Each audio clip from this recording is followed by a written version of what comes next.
If on a beautiful morning you wake up to find you've been reborn into another life, in the body of someone with the same name as you. You even have to be the concubine of your great-great-grandson, but not properly married. Instead, you were captured. After venting your frustration, you discover that this great-great-grandson is a tyrant who is not only illiterate, but also doesn't know any self-defense martial arts. Gradually, you discover that you are being used by your former fiancé to vie for the throne, and even the regent prince has feelings for you. Realizing you must endure hardships to protect yourself, caught in a whirlwind between three men, she chooses to change that incompetent emperor to help him consolidate power. Can she help the emperor preserve the great Qin, the fruit of her and the late emperor's hard work from long ago? Inside the magnificent palace, a pleasant fragrance wafts through the air, accompanied by the clear voice of a palace maid. "Your Highness, Your Highness." The palace maid respectfully bowed her head and reported, "Your Highness instructed to be woken at the 3rd quarter of the Wu hour. The time has now come." The noble lady, awakened by the call, grimaced as she slowly propped herself up, silently lamenting a headache, but outwardly maintained a stern expression and ordered, "Do my makeup." The palace maid praised endlessly. "Your Highness is truly worthy of being called the #1 beauty of Great Qin. Even all the beauties in the harem cannot compare to Your Highness." This shower of compliments made the noble lady take notice of her. This new palace maid's mouth is truly sweet. "I'm already so old. How can I still be the #1 beauty?" Seeing that her master did not reply, she took it as tacit permission and continued with momentum. "Your Highness has always been like this, always doing your makeup according to this mood." This remark made even her, who remained unfazed by compliments, pause for a few seconds. "Always been like this?" It seems she has indeed been taught beforehand. Although she looked at herself every day, today, after being attended to by this new palace maid,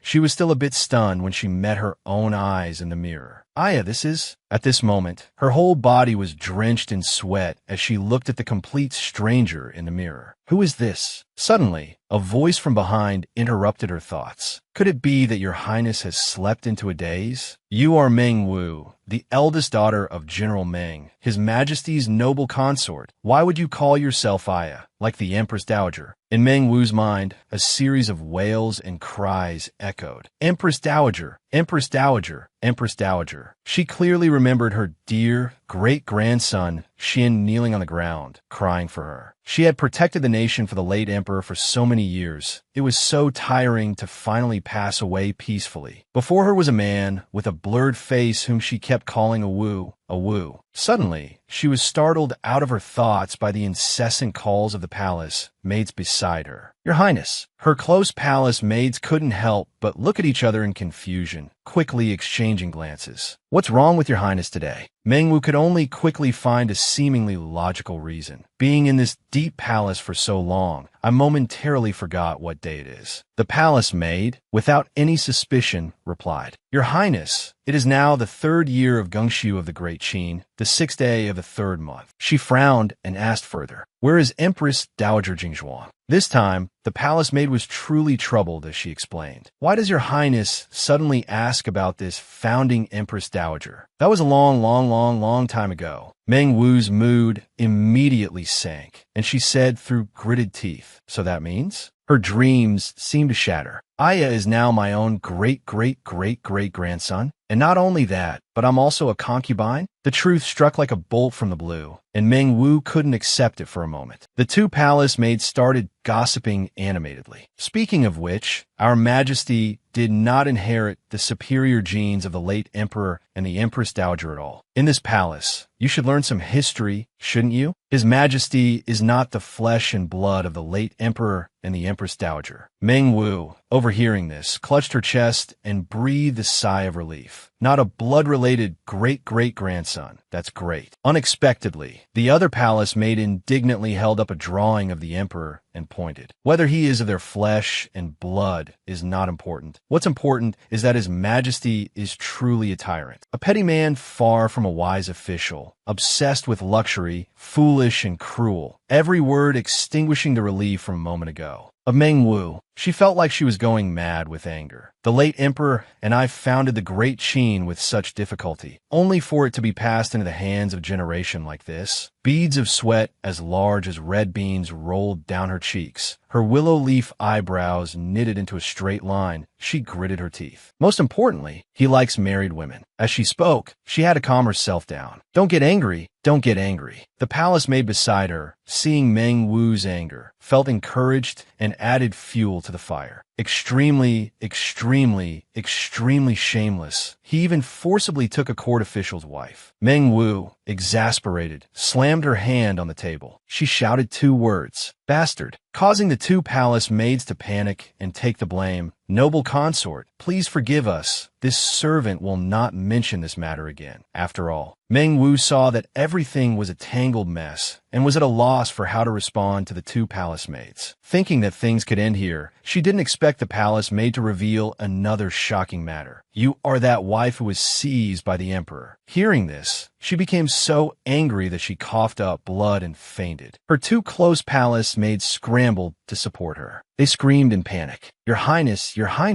are you all right? Your Highness, calm down." Just a few seconds later, Meng Wu sat up. She was about to call herself Aya, but realized her identity had changed and immediately corrected herself. "I must go see the emperor. You don't need to follow." She calculated seriously. If this great-great-grandson is really as the palace maids say, then the empire that the late emperor and I've built with such difficulty absolutely cannot fall into his hands. Meng Wu walked for a long time before reaching the magnificent hall of mental cultivation. The familiar scene before her couldn't help but make her reminisce about her past life. The eunuch guarding the door saw her appear and respectfully reported, "Your Highness, His Majesty is receiving court officials." Meng Wu looked at the cold, red-lacquered steel door in front of her. The sound of the emperor joking with the officials inside echoed out. Leading the army in person sounds like a lot of fun, doesn't it? Then it's settled. Hearing this, she sneered mockingly. Discussing leading the army in person with the officials is so much fun? Although the eunuch anticipated and tried to stop her, he only had time to shout and not act. "Noble consort, you can't." Before he could finish his sentence, Meng Wu had already broken through the door, startling the officials. The emperor's long, slender fingers caressed the leather whip in his hand, and he spoke calmly. "We are discussing state affairs with the officials. How dare the noble consort come here and cause a disturbance?" Gigi's faint voice sent a chill down one's spine. But who was Meng Wu? How could she be frightened by a brat who had not yet experienced the world, and who was even her own descendant? She replied confidently, "It's just about leading the army in person. This consort knows. Your Majesty is the ruler of a country. To disregard your own safety and lead the army in person. Have you thought about it seriously?" When Gigi faced the noble consort's solemn attitude, he was a little scared and speechless. Meng Wu just gave a friendly smile, waiting for his answer. It seemed the emperor couldn't think of a more reasonable excuse, so he hastily blamed the court officials standing below. He said the scenery outside is very beautiful. The livestock and sheep have a special flavor. The beauties of the tributary states are as numerous as clouds. If we win, we can expand the harem. We feel it's not bad at all. She gritted her teeth. Her face darkened as she turned to glare at the official, making him want to cry out in grievance, but no tears would come. "Your Majesty." The noble consort's gaze is terrifying. Meng Wu suppressed her anger, trying to calmly persuade the emperor. "Leading the army in person is extremely dangerous. How are your Majesty's martial arts?" Gigi excitedly swung the leather whip in front of him, saying confidently, "Whoever I aim at, I hit." As soon as he finished speaking, the whip's cord was easily caught by Meng Wu. The official felt like he stopped breathing when he saw the emperor's whip pointed at him. The emperor's enthusiasm was doused with cold water. He said with great disappointment, "Wrong. I actually missed." Meng Wu continued to press him, dampening the emperor's spirit. "What about your Majesty's knowledge of military strategy?" He brazenly blew a kiss through the air and replied, "I have many strategies for beauties." The noble consort's suppressed anger was rekindled. "What about your experience in leading troops and fighting battles?" The emperor still didn't get it and replied childishly, "I once led a team of goats to defeat the eunuch's team of goats. Not only that, but I was also praised as being skilled in both literature and martial arts." Meng Wu decided not to say any more. Her right hand pulled the leather whip back. Her left hand grasped it, pulling it taut like drawing a bow. This great-great-grandson. Guji was caught off guard, watching helplessly as his body was pulled forward. Then he landed gently with a thud. The eunuch beside him was terrified but only dared to shout 2 words, "Your Majesty." With tears in his eyes, he desperately questioned, "Mengwu, are you crazy? How dare you?" But his few empty words didn't even register with her. Her hands tightened on the leather whip, and she hissed through gritted teeth, "With just this, you want to lead the army in person? Dream on. How can my great Qin fall into the hands of someone like you? Insolent, ignorant, foolish." The angrier Mengwu got, the more fiercely the whip fell. The sound of smacks echoed, mixed with Gu Zhi's desperate screams. "Are you all dead? Why aren't you stopping this madwoman? Guards?" It was like shouting into a void. A small stone thrown into a lake couldn't create a ripple. In the hall, only his miserable screams remained.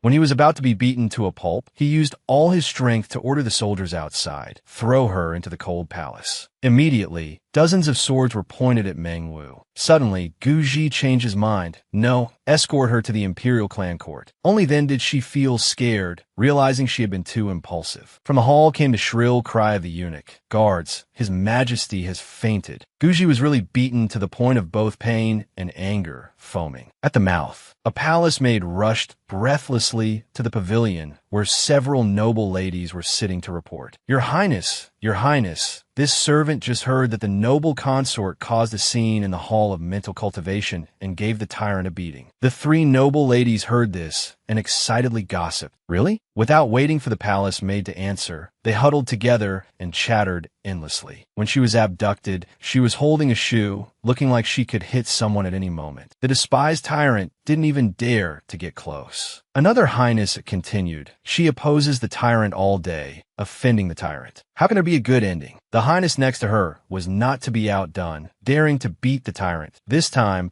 she will definitely be sent to the cold palace. But a few seconds later, the 3 of them became as sad as a soggy cracker, sighing incessantly. "That's great. I want to be sent to the cold palace too. Me too. This dog tyrant, I don't want to serve him at all." Only Consort Rong had a serious face, pursing her lips and humming as if she was planning something. She frowned and corrected the 3 highnesses. "Being thrown into the cold palace is too light. This crime deserves to be locked up in the imperial clan court." Outside the palace, the sky was clear and the breeze was cool. But Mengwu was not enjoying the scenery. She was being punished in the prison of the imperial clan court after her satisfying outburst earlier. She then realized she was no longer the Empress Dowager. The child she had beaten up, he probably wouldn't let her leave the imperial clan. Court alive. Suddenly, someone approached Mengwu's cell and called her intimate name, Awu. This voice made her beautiful eyes widen in shock. She didn't speak, but looked outside to assess the newcomer. Who is this person calling Mengwu so intimately? What is his relationship with Mengwu? Before she could answer, the man questioned her urgently, his words carrying a hint of blame. "Before entering the palace, you clearly promised me that no matter what, you would endure it and not act impulsively with the tyrant. If you continue like this, when can we be reunited?" Mengwu listened and guessed. Could he be CSCI, Lord Xie, the unlucky man whose fiancée was stolen, just as the palace maid said? But from his tone, it felt like this bride-snatching incident was a bit complicated. So she decided to launch a preemptive strike and figure things out later, immediately opening her mouth to retort. "Are you really trying to reunite us? So when exactly can we be reunited?" CSCI, seeing Mengwu suddenly question him like this, panicked and grabbed the prison bars to explain, "Awu, give me some time. The Qin state has had several generations of wise rulers. Its foundation is deep. It's not easy to dismantle. But I promise, I absolutely won't make you wait long." His every word pierced her ears, causing the anger she had just suppressed towards Gu Zhi to flare up again. Her fists clenched, tightened, and trembled with anger. As an ancestor, the one who built and developed the Qin family, now she had to sit and listen to this nobody plot to destroy that legacy. She only wished she could stab him a few times. This Xie person actually wants to destroy the foundation of the Great Qin, destroy the legacy of my Great Qin ancestors. Mengwu narrowed her eyes and thought to herself, with a treacherous official with a wolf's heart like you, there is no room for romantic feelings. Women are just their pawns. CSI not only failed to notice the change in her expression,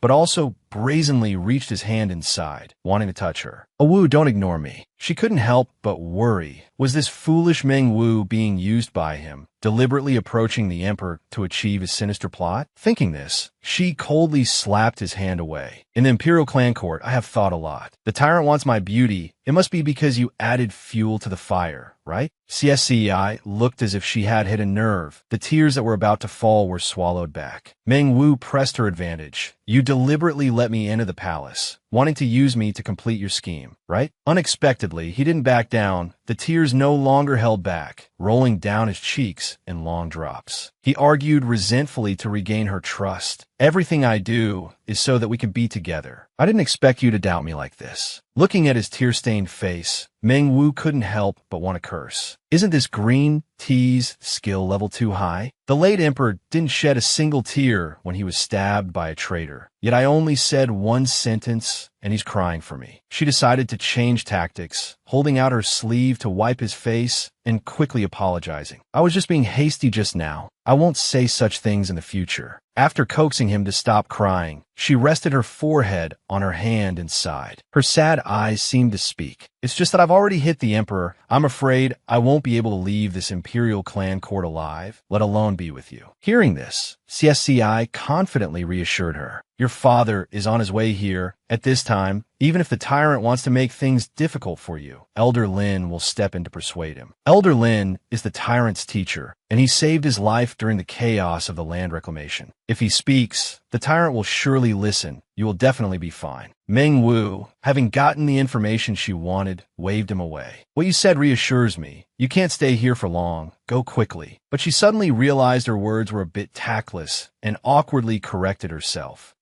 Be careful with your work. Then she forced a smile to hide her embarrassment. Luckily, he just smiled and replied, "Don't worry," and didn't argue with her. It wasn't until he was outside that CSCI began to suspect, is it my imagination? Something seems off about her. Meanwhile, Meng Wu was lying down on the prepared straw, planning her every move. If I don't depose that great-great-grandson and install a new emperor, my great Qin will be doomed sooner or later once I get out of the Imperial Clan Court. I must see if the royal family has any candidates for the throne. But the next second she dismissed the thought. No, first I must clarify the original owner's complicated relationships. How many factions is the court divided into now? While she was resting, a eunuch came in and reported respectfully. Your Highness, Elder Lin persuaded for more than an hour. His Majesty has agreed to release you. Meng Wu thought to herself. It seems that CSCI was not wrong. After she stepped out, the eunuch finished his sentence. It's just that His Majesty said you must apologize to him. Meng Wu's face immediately darkened, a strange smile on her lips as she repeated his words. Oh, apologize? She returned to that magnificent hall of mental cultivation once again. This time,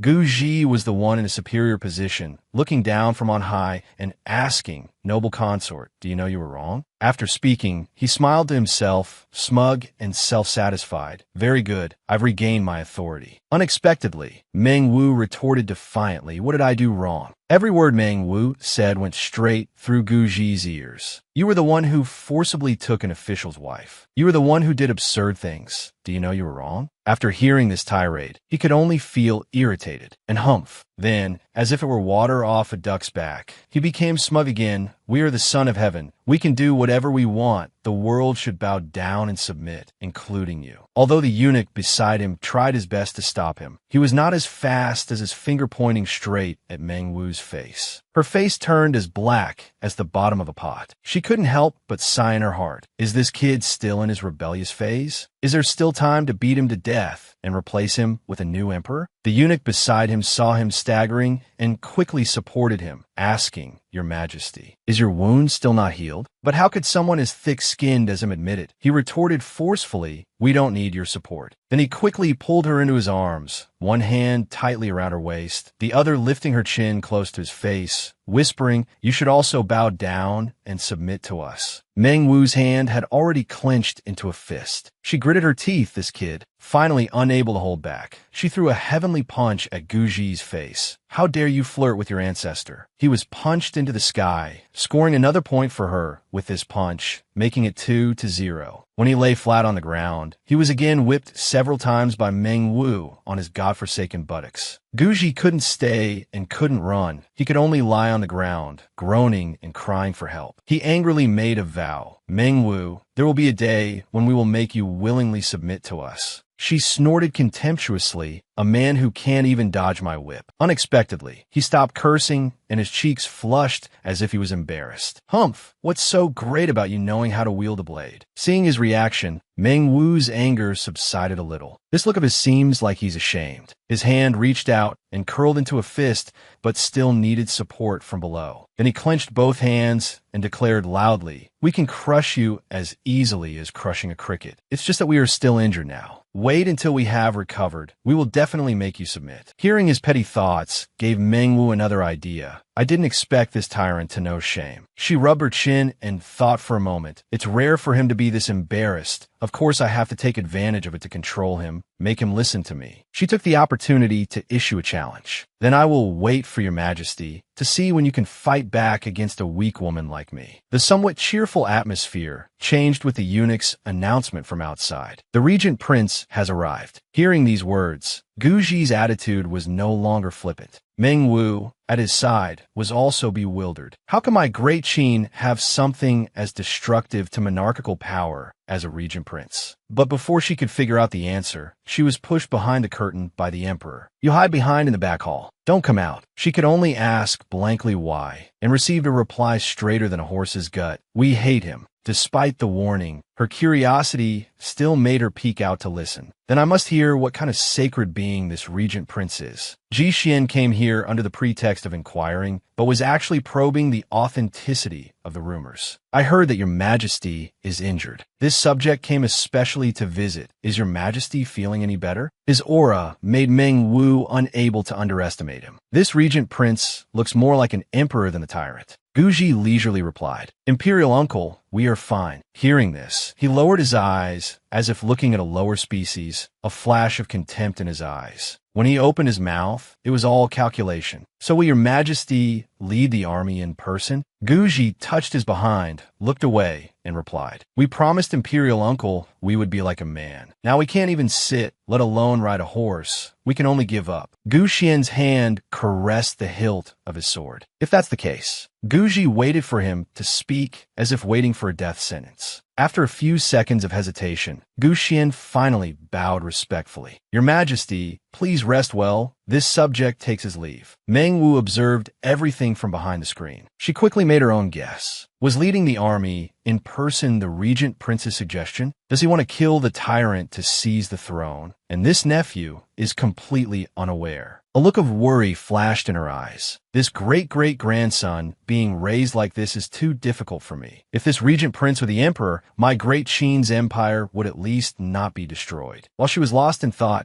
Guji walked in with a laugh. "Ahem, seeing your childhood sweetheart and old flame. We thought your reaction would be more interesting. After all, he hesitated to marry you for the throne. You married CSCI. He didn't get the throne either, losing both the lady and the soldiers." After hearing his story, Meng Wu was so angry she could have coughed up blood, wishing she could question him. Is Meng Wu's love history taken from the script of a villainous concubine? However, she still tried to calm down to fish for more useful information. "It seems your majesty is not truly respectful towards your imperial uncle. Did your majesty snatch me to provoke him?" Gu Ji's lips curled up in a somewhat contemptuous sneer. "Aha!" He laughed and commented, "Meng Wu, you're very strange today." Her face darkened. Seeing his expression, she knew all her speculations were spot on. She left the palace with a tangled mess of thoughts, originally thinking this nephew was a hopeless wreck. Could it be that he's acting this way to vent because his military power was taken away? It seems I must read the history books first to understand the current state of Great Qin. Suddenly, her footsteps halted. From behind the rockery, the figure of Ji Xian emerged. He immediately asserted, "You were also in the Hall of Mental Cultivation just now." Then he looked at her with a somewhat guilty expression, calling her intimately, "Little." Ji Xian's shameless voice tinged with a hint of blame, rang out. It wasn't easy for me to trick the emperor into leading the army in person. If you hadn't hit him, he would have died on the battlefield, and the throne would be mine. We could be together again. Meng Wu's spirit was revived once more. Her anger awakened for the third time that day. Why do all the men of the Ji imperial family have a hobby of stealing other people's wives? However, after weighing the pros and cons, she felt that this regent prince was not a bad candidate. Meng Wu spoke up to explain. If the tyrant leads the army in person, he will probably lead the battle directly. Isn't the prince afraid of the border defenses being breached? Yixuan smiled, tseltsulatimgli. Our ancestors' northern expeditions took a lot of Qi's territory, leading to constant warfare between the two sides. After I ascend the throne, I will return the territory to the Qi state. They will surely be grateful and withdraw their troops. Meng Wu frowned. This person actually wants to give away land for free. As an ancestor, hearing this, she could no longer tolerate it. Man Vu firmly asserted, even if one day I leave the emperor, I will absolutely not follow you. You and I walk different paths. We are not on the same road. After speaking, she turned away decisively without any lingering attachment, leaving Ko Huin there, staring blankly at her receding figure. He reached out his hand as if wanting to feel the warmth that was no longer there, whispering her name. Chu Vu, Chu Vu. He stared stunned at his ignored hand and fell silent for a long time. A palace maid carrying a stack of books entered and reported, breaking the inherent tranquility. Your Highness, this servant has brought the historical records of the Great Qin that you requested. Man Vu hurriedly took them, quickly flipping through the pages to grasp the information. Inside the book,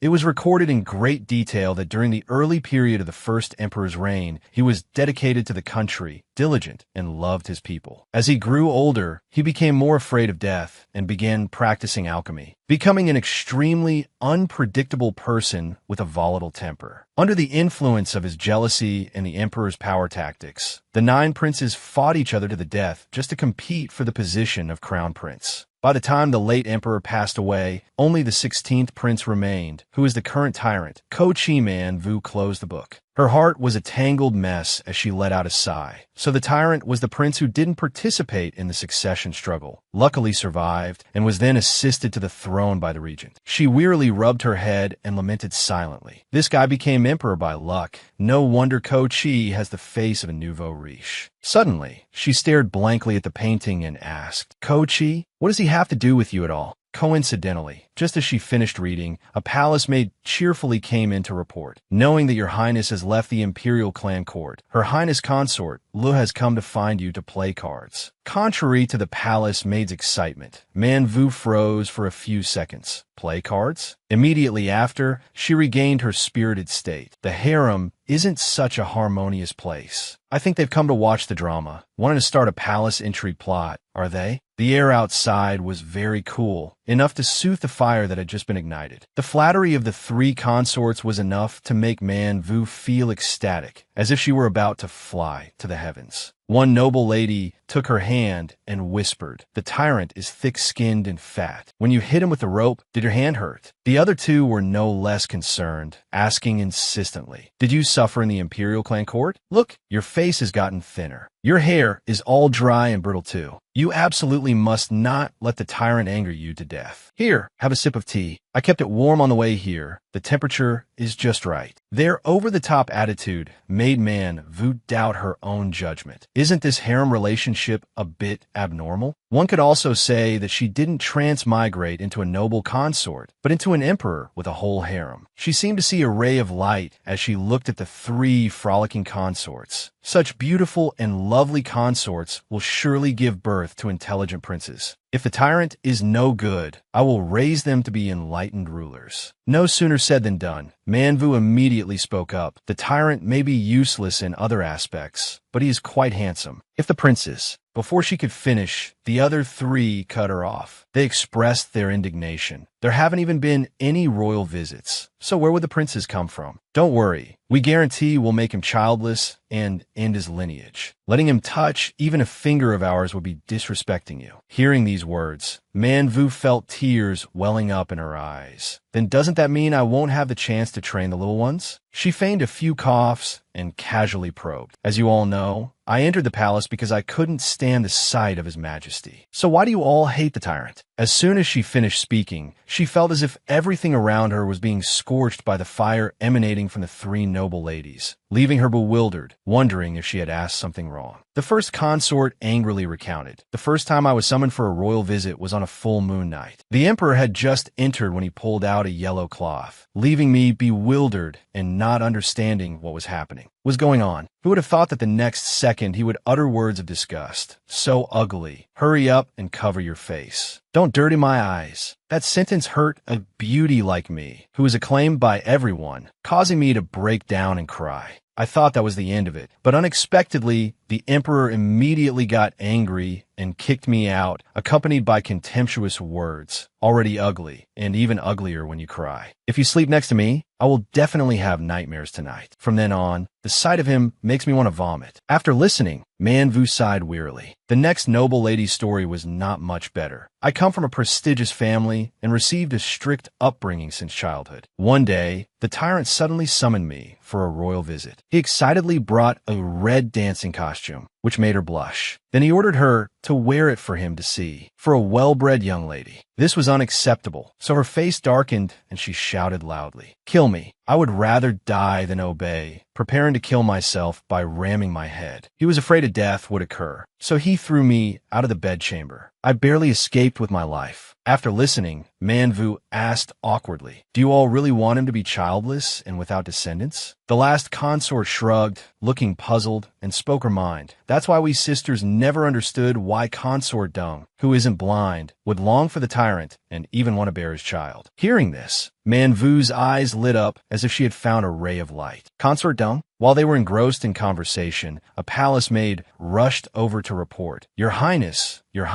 Her Majesty the Empress Dowager summons you." She was bewildered, not understanding why the Empress Dowager would want to see her at this moment. When she arrived, she saw the scheming consort Dung kneeling and offering tea with a look of enjoyment. Meanwhile, the Grand Empress Dowager sternly reprimanded Man Vu for harming His Majesty's dragon body. "Do you know what crime you deserve?" She had just dealt with those three consorts and hadn't even had a chance to rest before being summoned by the Empress Dowager, so she couldn't help but feel tired. But since she was already here, she had to think of a way to deal with it first. That woman is the regent's adoptive mother, and the tyrant is also considered her nephew. It looks like she's trying to cause trouble. In terms of seniority, I am her ancestor's ancestor's ancestor. Does she expect me to kneel before her? In her dreams. A moment later, Man Vu broke into a cunning smile. Seeing that cheerful face, she had probably already figured out a way to handle the situation. She immediately put on a pitiful expression, blushing as she replied, "Your servant wouldn't have dared to hit His Majesty. The truth is His Majesty has special bedroom preferences. I couldn't refuse. If I didn't go along with His Majesty's temperament, there's no way he would have only locked me up for one day." Hearing this, the Empress Dowager and Consort Dung turned beet red, shyly covering their mouths with their hands. She coughed twice. "Then you shouldn't speak nonsense either." Finally, the Empress Dowager issued a decree. "I hereby order the revocation of your authority to manage the harem and hand it over to Dung." The moment the words were spoken, the corners of Consort Dung's lips curled up into a sinister smile as she looked at her with contempt. Then she quickly knelt down and bowed respectfully. "Thank you, Empress Dowager." Man Vu had to look at her in a new light. So this was the real purpose of summoning me. Before things were settled inside, Ko Chi was already angrily causing a commotion at the door. The eunuchs hurriedly tried to stop him. "Your Majesty, you cannot enter," but they couldn't stop his steps. "Get out of the way. I'm here to pick up the noble consort." As soon as he entered,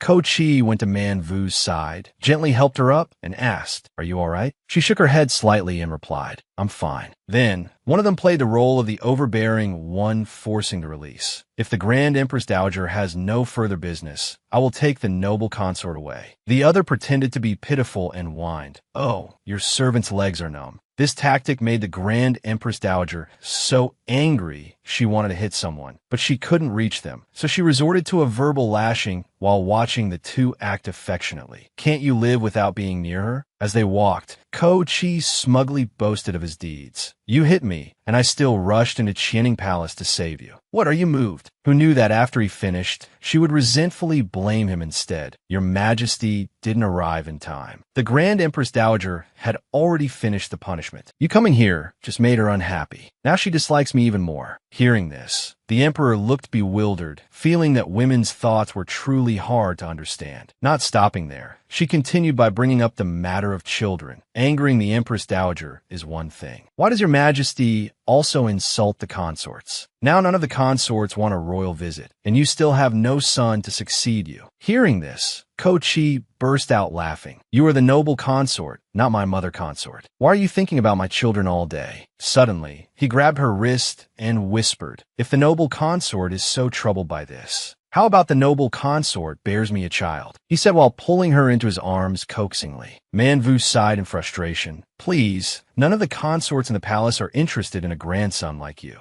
I don't like you either. She immediately twisted his arm behind his back, causing him to squeal in pain like a stuck pig. After doing so, she immediately waved goodbye and left, even kindly reminding him before she went. Next time, before you try to get handsy with your servant, your Majesty should protect yourself. Your servant will take her leave first. Leaving Ko-chi with tears in his eyes, surrounded by a few useless eunuchs. In her palace, a eunuch was eagerly awaiting her return. Her figure had just faintly appeared in the distance. He hurriedly ran out and bowed formally. Welcome back to the palace, Your Highness. Seeing this, Manvu hesitated and probed. You are Tamchilo? The eunuch just looked up, letting her continue. Are you always worried about me? But he didn't answer and instead helped her into the bedchamber. Manvu leisurely ate her meal, with Tamchi-Lu respectfully serving tea beside her. Your Highness, please have some tea. The teacup was placed neatly beside her hand. As she drank, she watched him with a scrutinizing gaze as she ordered the palace maids to clear the food. This Chi-Lu. His appearance is very similar to Ta Tuesday. I can't believe Manvu would keep someone who looks like her fiancé by her side. She gently placed the teacup on its saucer and probed him. Do you remember why you are by my side? Tamchilo lowered his eyes and replied politely. Of course, this servant remembers. At that time, Chilo was being bullied by an old eunuch. He was punching, kicking, and cursing. Let's see if I don't beat this servant to death. Ignoring him as he lay sprawled on the ground. At that moment, his whole body was frozen, unable to fight back, his eyes devoid of any light. Just then, Manvu appeared. She was like a ray of sunshine pulling him out of the darkness, shouting at the other eunuchs. You dog servants, what are you doing? Your Highness was like an angel saving Chi-Lu.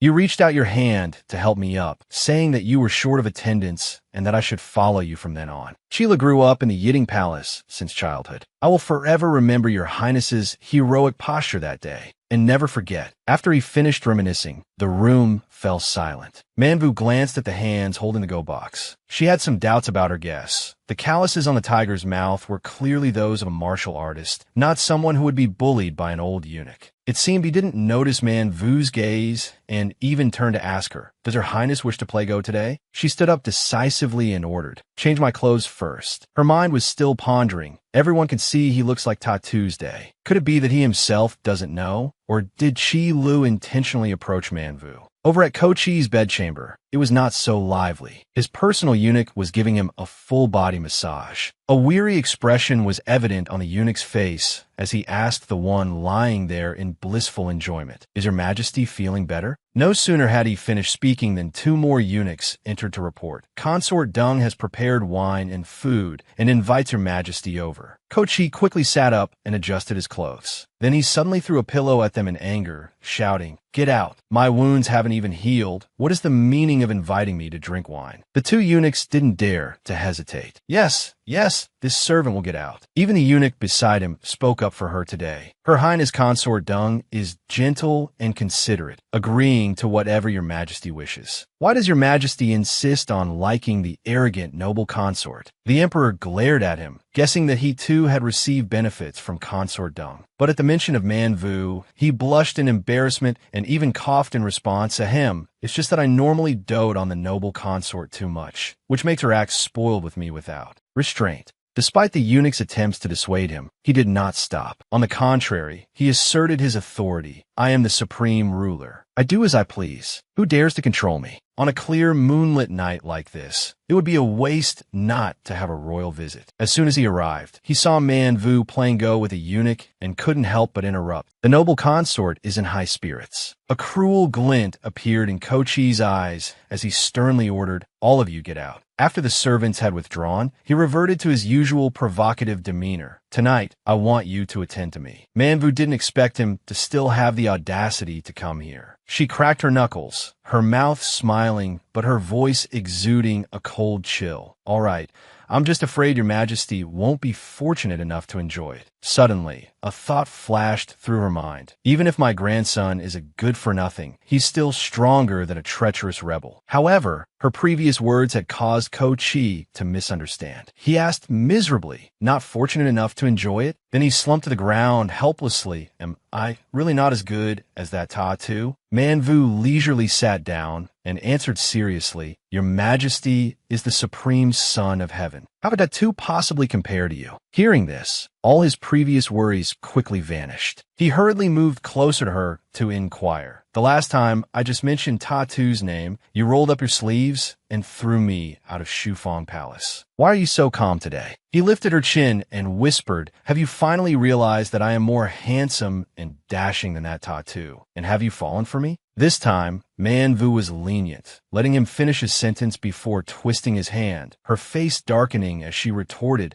"I guess your majesty's skin is itching, isn't it?" She widened her eyes in surprise. The bedchamber door was blown open by the wind, revealing the scene inside to the eunuch guarding outside. Ko Chi could only save face by forcing a laugh, praising how beautiful the moon was today. The eunuch also felt sorry for his emperor, crying without a sound. He felt his pride was hurt, rubbing his wrist and trying to look cool. "I was just letting you win during the day. Tonight, I must reassert my husbandly authority." Man Vu was just waiting for this, immediately taking out a whip to challenge him. "I agree." Ko Chi, seeing he was at a disadvantage, said, "Tonight we will compete with wits, not with force." He held a game piece in his hand, smiling as he stated his condition. "If I win, the noble consort must sleep with me." "Do you dare?" Ko Chi held a game piece in his hand, smiling confidently as he stated his condition. "If I win, the noble consort must sleep with me." His face clearly showed his certainty of winning. "Do you dare?" Who was Man Vu? She immediately picked up the other piece to accept the challenge. "If your servant wins, your majesty must reform and become a good emperor." Her eyes shone with a competitive spirit. "Do you dare?" This statement left Ko Chi a bit confused. After hitting me, she suddenly cares about national affairs and tells me to be a good emperor. Does she take the wrong medicine? Although I am not well-versed in literature or skilled in martial arts, no one can beat me at Go. He confidently made the first move, taunting her, "Noble consort, don't regret it when you lose." But when they truly matched wits, Man Vu realized he wasn't as incompetent as the rumors said. The game of Go is like a battlefield. Except for playing against the late emperor, I have never lost to anyone. But unexpectedly, this grandson's Go skills can actually match mine. Ko Chi was also surprised. He didn't expect that besides martial arts, his consort was also very good at Go. After a long while, he unwillingly slumped his head on the table and thought to himself, "Why am I the one who lost while she won so spectacularly?" At this moment, her attitude immediately became serious. She said in a low voice, "Reclaim military power, win over the court officials, retrieve the tiger tally, sweep away the treacherous ministers, be respected by all, long live the emperor, long live, long live, with civil and military achievements. Bring peace to the world." Every word she spoke seemed to be engraved in his heart. Ko Chi's eyes widened in surprise, not expecting her to have such knowledge. Right now, Ko Chi was like an eagle with clipped wings trapped in an iron cage. He confessed sincerely, "I want to, but I'm just a puppet. It's just a matter of dying sooner or later. I can't do anything at all." Man Vu propped herself up on her hands, giving him no chance to refuse. "Your Majesty just lost to me precisely because you worry too much and hesitate to make decisions." She pointed straight at the door and said coldly, "If your Majesty wants to die without being able to face your ancestors, then you can leave right now. That concern made him a little suspicious. The noble consort is thinking so much for me. After this succeeds, what benefits do you want? Just when it seemed he was thinking seriously, the next second he blushed and flirted, letting his robe fall to try and seduce her. I have nothing but my looks. If you've taken a liking to my looks, you don't have to wait. We can do it right now. Manvu immediately picked up the whip, wishing she could tear him to shreds. This grandson's skin is itching again. The weapon being brought out greatly diminished his authority. He hurriedly denied it. I was just joking. My skin isn't itchy. No need to hit me. It's unknown what she remembered that made her sadly lower her eyes. She spoke her wish, I hope, for the people to live in peace, for the mountains and rivers to be tranquil, for the great Qin nation to be strong and prosperous, for your majesty to be an enlightened ruler and nothing else. Kochi happily thought to himself, she's that noble? He decided to break the cage that confined him, full of fighting spirit. Dying sooner or later is still dying. If the noble consort has such aspirations, then I will risk my life and try to fulfill the noble consort's wish. She also placed great faith in him. If your majesty was personally taught by Elder Lin, you certainly wouldn't be incompetent. It will definitely not be a problem. On this point, Kochi had some confidence. I know quite a few characters. I'm not useless. Hearing this, the faith she had in him just a moment ago instantly vanished. Manvu deliberately asked again, "What did your majesty just say?" Your servant didn't hear clearly. Unexpectedly, his face turned bright red, and he stammered in reply, "I said I know a few characters." She was as if turned to stone. "You know a few characters, and you can be the emperor? Is my great Qin finished?" But she could only cling to a sliver of hope and ask further, "So what books has your majesty read?" Kochi fidgeted with his hands, looking pitiful in hopes of reducing his crime. "When I was an unfavored prince, my imperial brothers were malicious. To avoid being drawn into the struggle, I didn't study or read anything." Manvu herself had to find an excuse to justify his actions, pretending to be a pig to eat the tiger, to protect one's self. It's understandable. Yet he shamelessly went on as if he were innocent. "After becoming emperor, although I was diligently taught by Elder Lin, there were eyes and ears of the region everywhere, so I couldn't continue my studies." Manvu's suppressed heart couldn't help but tremble. Other people pretend to be a pig to eat the tiger to hide their true strength, but this guy is a real pig with no strength at all. He rested his head and looked at the scenery outside, pouring his heart out to her. "The harder I try, the sooner I die. Being a dog emperor allows me to live more happily. This is my life." After speaking, he turned to look straight into her eyes and advised, "If the noble consort finds me useless, it's still not too late to regret it now." Manvu no longer felt any disgust. Her heart was filled with determination. She said frankly, "Your majesty is a block of wood, and I want to become a master sculptor. Therefore, I am willing to assist your majesty in creating an era of peace and prosperity." As she spoke, she bowed respectfully. In her mind, she lamented her hardship. "I have no other choice either." For the first time, having someone place their complete trust in him, Kochi was moved and said hesitantly, "You." He looked at the go pieces scattered from the table to the floor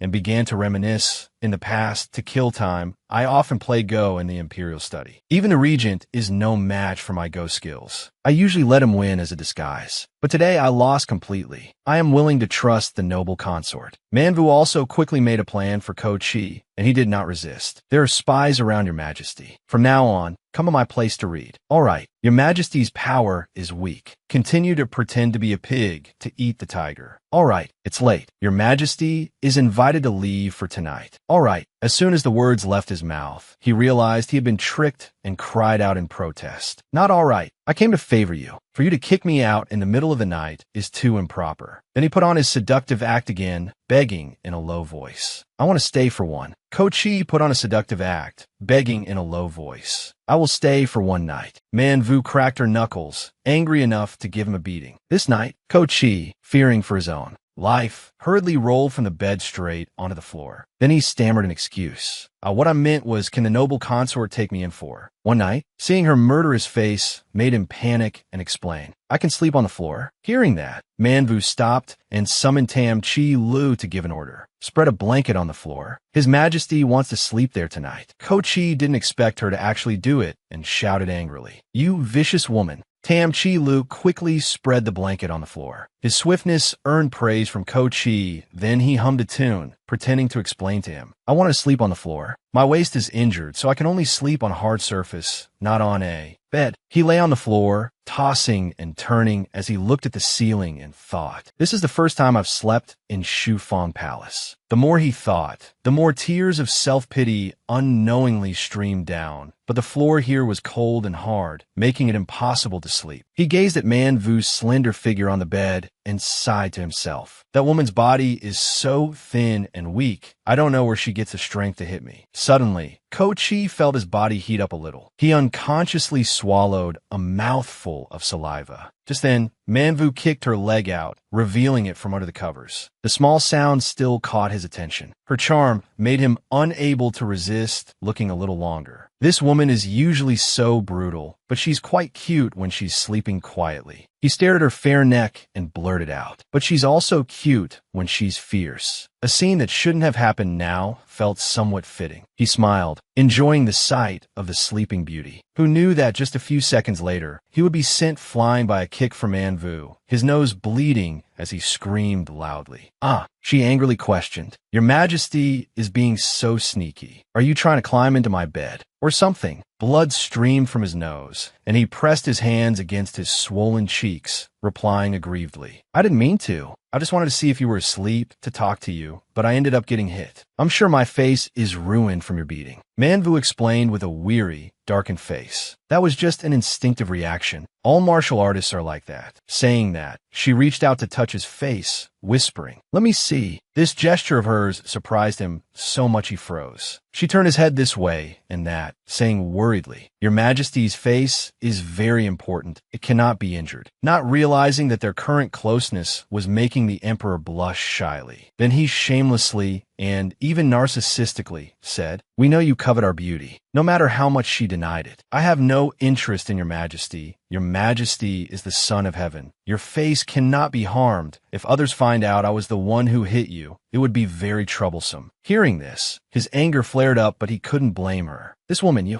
The next day, as soon as the sun rose, he was up early getting ready. Gu Xian wore a magnificent blue court robe, standing below the throne, and beside him was a minister respectfully paying his respects. "Reporting to your Majesty." He was about to continue his report when he noticed the emperor's scratched-up face, exclaiming in alarm, "Your Majesty, your face." Guji could only play dumb in response. Today we were in a hurry to see our beloved ministers, so we rushed and fell. That minister, recalling the scene of the emperor being beaten yesterday, couldn't help but think. The sun must have risen in the west for the tyrant to be in a hurry to see us. It's obvious he was beaten by the noble consort last night. He remembered this month's quota for accusations and decided that since he had started, he must see it through. Your servant wishes to accuse Meng Yu, daughter of the great general. Noble consort Meng's audacity is greater than the heavens, harming the dragon's body. She must be punished. Both Gu Ji and Gu Xian said in unison. Insolent. This blind old man is accusing our beloved consort, which is why we are angry. As for the minister, he could only kneel down in terror and beg. Your Majesty, please quell your anger. At this point, he started to pick on Gu Xian. Why does younger imperial uncle's reaction seem even more concerned about her than ours? The ministers below, seeing Gu Ji dare to resist, all looked like they were ready for a good show. The tyrant who always obeyed the Prince Regent, this time provoked him in front of everyone. Gu Xian asked contemptuously, "Is she really your Majesty's noble consort?" Your servant remembers that the noble consort was someone your Majesty snatched. Today, Gu Ji seemed to have eaten a tiger's liver and a bear's gallbladder, retorting bluntly. "So what if I snatched her? Since we snatched her, she is ours." Gu Xian was no pushover either, directly challenging him. "Whoever can snatch her gets to keep her, so your Majesty must be careful." Although he bowed respectfully, his ambition was clearly revealed. "Time. Perhaps the noble consort will still be the noble consort, but your Majesty might not be your Majesty anymore." Gu Ji frowned, looking straight into his eyes, but did not reply. After the court session ended, the ministers were still buzzing about the earlier argument. Just now, when the tyrant and the Prince Regent were crossing swords, I was so scared I broke out in a cold sweat. The person next to him replied, Who wasn't? The other minister sighed. But I didn't expect the tyrant to dare provoke the Prince Regent. The other person, also sweating, replied. After failing to incite His Majesty to personally lead the expedition, the Prince Regent has become even more arrogant. No one in the entire court, civil or military, dares to criticize him. Suddenly, the two of them understood everything, looking at each other in surprise and saying in unison, "Is it because of the Emperor's hunting trip? His Majesty doesn't want to be a puppet emperor, and the Prince Regent can't control him either." As soon as the court session ended, Guji quickly returned to Shufang Palace. He proudly showed off his achievement. "Today we taught the imperial censor a lesson in court. Surely the ministers won't dare to speak ill of us anymore." Mengyu opened a memorial, skimmed through it, and after a few seconds, snapped it shut, threw it on the table, then changed the subject to ask him, "How is your Majesty preparing for the hunt?" Mentioning this made him feel a chill down his spine, his face turning pale with embarrassment. Then he quickly regained his composure, replying confidently, "What is there to prepare? Every year, the ministers prepare the prey for us. We just need to shoot a few random arrows." Mengyu imagined the scene of him being smug in front of some small fry prey. She immediately voiced her speculation. "Then they bring our prey, which is just some pheasants, wild rabbits, or something." She also imagined the scene of him gaping with envy at the Prince Regent's spoils, directly provoking him. But in front of Gu Xian are deer big wolves. Being a backdrop for the Prince Regent is one thing, but they also speak ill of you behind your back, that you can't even hunt a pheasant yourself. Being teased by her like this, he also felt embarrassed. Who would have thought that the next second, he would shamelessly and thick-skinnedly reply, "You weren't born knowing how to ride a horse and hunt either. If we haven't learned, then we don't know." Mengyu had no choice but to resort to a last-ditch plan. "When hunting, your Majesty, just bring me along." Hearing this, he replied excitedly, "You will help me. Prepare some tiger and leopard prey for us." Hearing this, she could only grit her teeth to stop herself from getting angry. "If I hunt a tiger or leopard and throw it in front of your Majesty, no one will believe it." She picked up the memorial on the table and said, "Your servant has arranged everything." Opening it to read, she continued, "There is still a month until the hunt. Your Majesty says it's hot and wants to go to the imperial villa to escape the heat and asked me to come along. I will take that opportunity to give your Majesty special training." She narrowed her eyes. "At the hunt, your Majesty should reveal a little of your talent in front of everyone. The court officials will see your Majesty's change. At that time, I will prepare a tiger or leopard for your Majesty, and they will believe it." Although he was used to it, hearing Mengyu say this still made him a little disappointed. So there was already a plan. He slumped, resting his hand on the table, thinking to himself, could it be that the noble consort is like the Grand Empress Dowager, craving power, wanting us to be a puppet so she can rule from behind the curtain? Herself? Mengyu saw the obvious gloom emanating from the emperor and was dumbfounded, extremely puzzled. He was sulking, but still fine. Why did he suddenly become sad? Is it because I'm old and can't keep up with the thoughts of young people? However, she didn't pay much attention to it, because the reason didn't matter, just comfort him first. No sooner said than done. She immediately reached out and patted Guji's head, which surprised him so much that his dragon eyes widened. His handsome face immediately turned as red as a ripe tomato, shyly struggling internally. What is the noble consort doing? Men and women should not touch indiscriminately. How dare she pat our head? He began to overthink. Could it be that the noble consort likes us, but is just too stubborn to admit it? As expected, he started his narcissistic loop again. That's right, we are handsome. In the capital city, all other men stand to one side. CSCI is not even worthy of carrying our shoes. It's understandable that the noble consort would lust after our beauty. Suddenly he shivered, retorting, "No, the noble consort is like this now. If one day she really has power in her hands. She covets me so much. What if we were kept by her then?" Guji imagined a scene of Mengyu lying in his arms, whispering, "Your Majesty, you must serve this palace well." Feeling ashamed, he quickly pushed her hand away, shouting, "Don't touch," to protect my own chastity. We are the emperor. We absolutely cannot be pressed down, giving up ourselves to become a male prostitute. He told himself, although the noble consort's dream is beautiful, it is indeed too simple. We want to reassert the husband's authority, relying on our innate talent. Wait until we become a wise and martial enlightened ruler. At that time, the noble consort will have to obediently serve us. Guji imagined the scene of him punishing Mengyu, whispering to the person panting in front of him, "Noble consort, you must serve us well." Mengyu looked at him, resting his chin on his hand, lost in a daze, and wondered, "What is your majesty smiling about? You're drooling." He didn't answer her question, but changed the subject, clenching his fist to show his determination. "We will prepare well for the hunt. We will have someone arrange the imperial villa. We will depart tomorrow." His series of illogical actions made her think to herself in confusion. Although this kid feels strange, having the will to strive is a good thing. At this time in Qianing Palace, the Empress Dowager was not so happy. The sound of things being smashed echoed continuously, and the palace maids were also begging in panic. "Empress Dowager, please quell your anger." The Grand Empress Dowager coldly berated. "We have already forbidden Mengyu, yet the Emperor is taking her to the imperial villa. Isn't that just slapping us in the face?" Suddenly, she came up with a plan and immediately gave an order. "Someone, we are ill. Go call the imperial physicians from the Imperial Medical Academy here." The palace maid did not dare to delay, quickly obeying the order and leaving. Not long after, she led a large group of imperial physicians into the palace. "Imperial physician, walk a little faster." In her heart, she had already calculated. If you are branded with the hat of being unfilial, let's see if you still dare to take Mengyu to the imperial villa. Mengyu took the record book that had just been delivered to her, holding it up to read intently. She couldn't help but sigh. To make such a grand affair out of an illness at this time, it seems she wants to stop this palace from teaching the tyrant. The noble consort didn't want to lose either, immediately giving an order to Shunjili. He bowed respectfully and replied, "What are your highness's orders?" She took out a letter and gave it to him, carefully instructing, "Give this to his majesty." Shunjili quickly accepted the order, taking the letter. The eunuch's shout broke the original silence of Qianing Palace. "The emperor has arrived." Guji rushed into the hall, crying out in pain as he ran. "Empress Dowager." He approached the bed, tears streaming down like a spring, his voice so high it was as if he was shouting into people's ears. "Empress Dowager, open your eyes and look at your son." The palace maid and the 3 imperial physicians standing by watching the show all had the same thought. The Empress Dowager is so healthy, yet he can still cry like that. It's so much like a play. Although in their hearts they were judging it with 3 words too fake, on the outside they had to insincerely praise the person putting on a show. His Majesty's filial piety moves heaven and earth. He coldly drew his sword, turned around, and pointed it straight at the group of imperial physicians. "If you don't cure the Empress Dowager's illness, we will drag all of you out and behead you."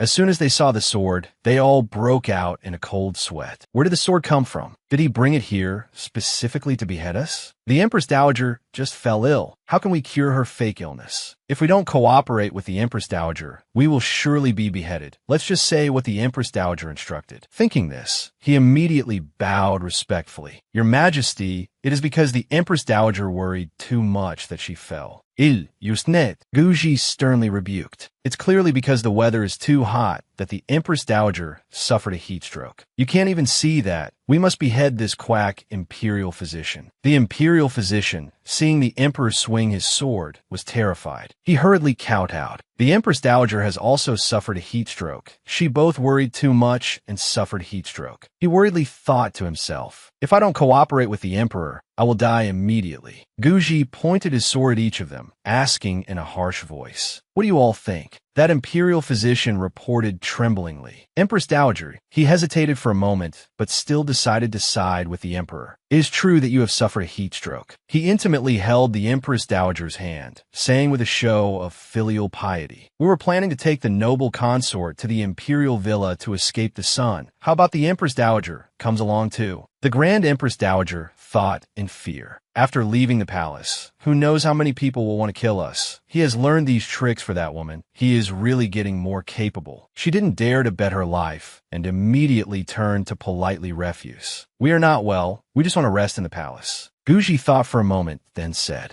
The Empress Dowager's health is not good. If we take the noble consort and leave the palace, it would indeed be unfilial. The Empress Dowager smiled smugly, thinking to herself, this is exactly the effect I wanted. Suddenly the Emperor jumped up and spread a mat on the floor. We will personally stay here to take care of the Empress Dowager. We will wait until you have recovered before going to escape the sun. The palace maid saw this and frantically tried to stop him. Your Majesty, you cannot spread a mat here. Outside Qianing Palace, it seemed quiet, but in reality, it was already in chaos. Early in the morning, it was all chickens flying and dogs barking because of the emperor's pleading, "Come on, Imperial Grandmother, bitter medicine cures the disease. Drink another bowl." Along with the Empress Dowager's shouts of protest and the palace maid's pleas. Your Majesty, you have been awake for 3 nights. Your dragon body will not be able to bear it. Day after day, he spoon-fed medicine and changed the water, making both the Empress Dowager and her close palace maid panic. Your Majesty, your filial piety moves heaven and earth, but when will you hold morning court again? Even the ministers came to persuade him, not knowing when he would agree to hold morning court. Faced with this question, Guji calmly wiped the Empress Dowager's face, coldly replying, "If Imperial Grandmother has not yet recovered, we will not hold morning court." Although furious, the Empress Dowager still gritted her teeth and endured it, being patient. Rumors began to spread throughout the palaces. The palace maids now all admired the emperor for his filial piety, taking care of the Empress Dowager until he became thin and haggard. The rumors about the tyrannical emperor were quickly dispelled. At this time, they began to have a good impression of this emperor. Guji heard this and sneered contemptuously, thinking to himself, the Empress Dowager's illness won't be cured just by being taken care of, but rather by not being able to withstand the pressure. She will have to actively get well. After only a few days, she couldn't take it anymore, shouting, "We have recovered. Please invite the emperor to return." Upon returning to Shufang Palace, he immediately gave a thumbs up to praise Mengyu. It's all thanks to the noble consort's good plan. But she is really mean, insisting on pushing consort Rong over there, hindering our sweet moments together. Mengyu said seriously, although we can go to the imperial villa with peace of mind, after leaving the palace, we will definitely be under a lot of surveillance. Your Majesty must still be careful with your words and actions. Guji calmly read out a series of names. Consort Rong is the Empress Dowager's person, commander of the embroidered guard Lu Ci.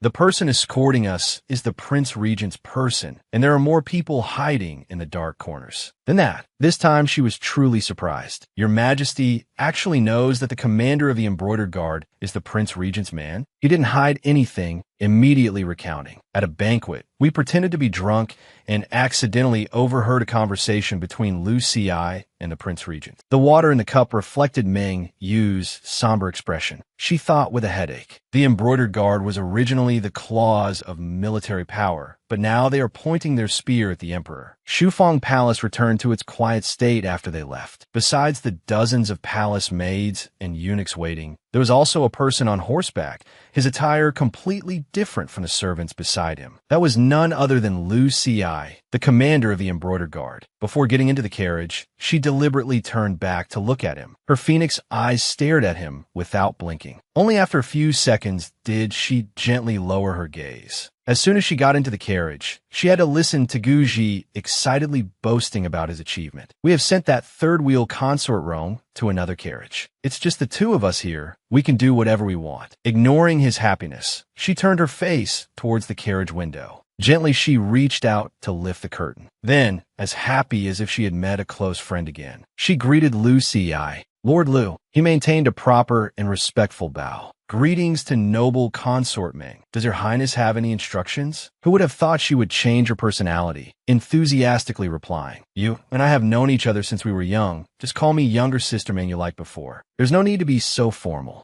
Guji, hearing this, could not be so comfortable. His jealousy immediately flared up. Known each other since childhood? Lu Ci remained indifferent. "Your highness is joking. This subordinate does not dare to overstep." The emperor touched his lips. Resting his chin on his hand, he said with a jealous frown, "Beloved consort, you have so many childhood sweethearts." Guji frowned. Every word he uttered reeked of jealousy. "Beloved consort, you really have a lot of childhood sweethearts." Mengyu glanced at him with a puzzled look and thought to herself, "What is this guy doing here being nosy?" Suddenly she had an idea. happily asking, "Lord Liu, long time no see, how about we have a match?" Her suggestion made him a little awkward, but before he could even give an answer, he had to deal with her dazzling whip. The two of them flew up and fought in midair. He was no longer polite, saying seriously, "My apologies." As soon as he finished speaking, the whip in the noble consort's hand continued to snake around. He could only somersault in the air to dodge. The two of them, one attacking, one defending, quickly disappeared into the bamboo forest. The eunuch standing outside lamented. Why did the noble consort run off with the commander of the embroidered guard without a word? As soon as he finished speaking, he broke out in a cold sweat because the emperor was now also filled with killing intent. Of course, Lu Ci was not stupid. When they reached a secluded place, he stopped and asked, "Younger sister Meng Yu deliberately led me here. Is there something you want to say to me?" The whip in her hand suddenly dropped. Tears rolled down her beautiful face, making others feel pity. Her brows furrowed as if she was blaming herself. "Did Gu Xian send you to protect me?" In her mind, she was calculating. The Prince Regent is a stubborn person. I'm afraid he doesn't want others to know about our relationship. I have to test it. Lu Ci,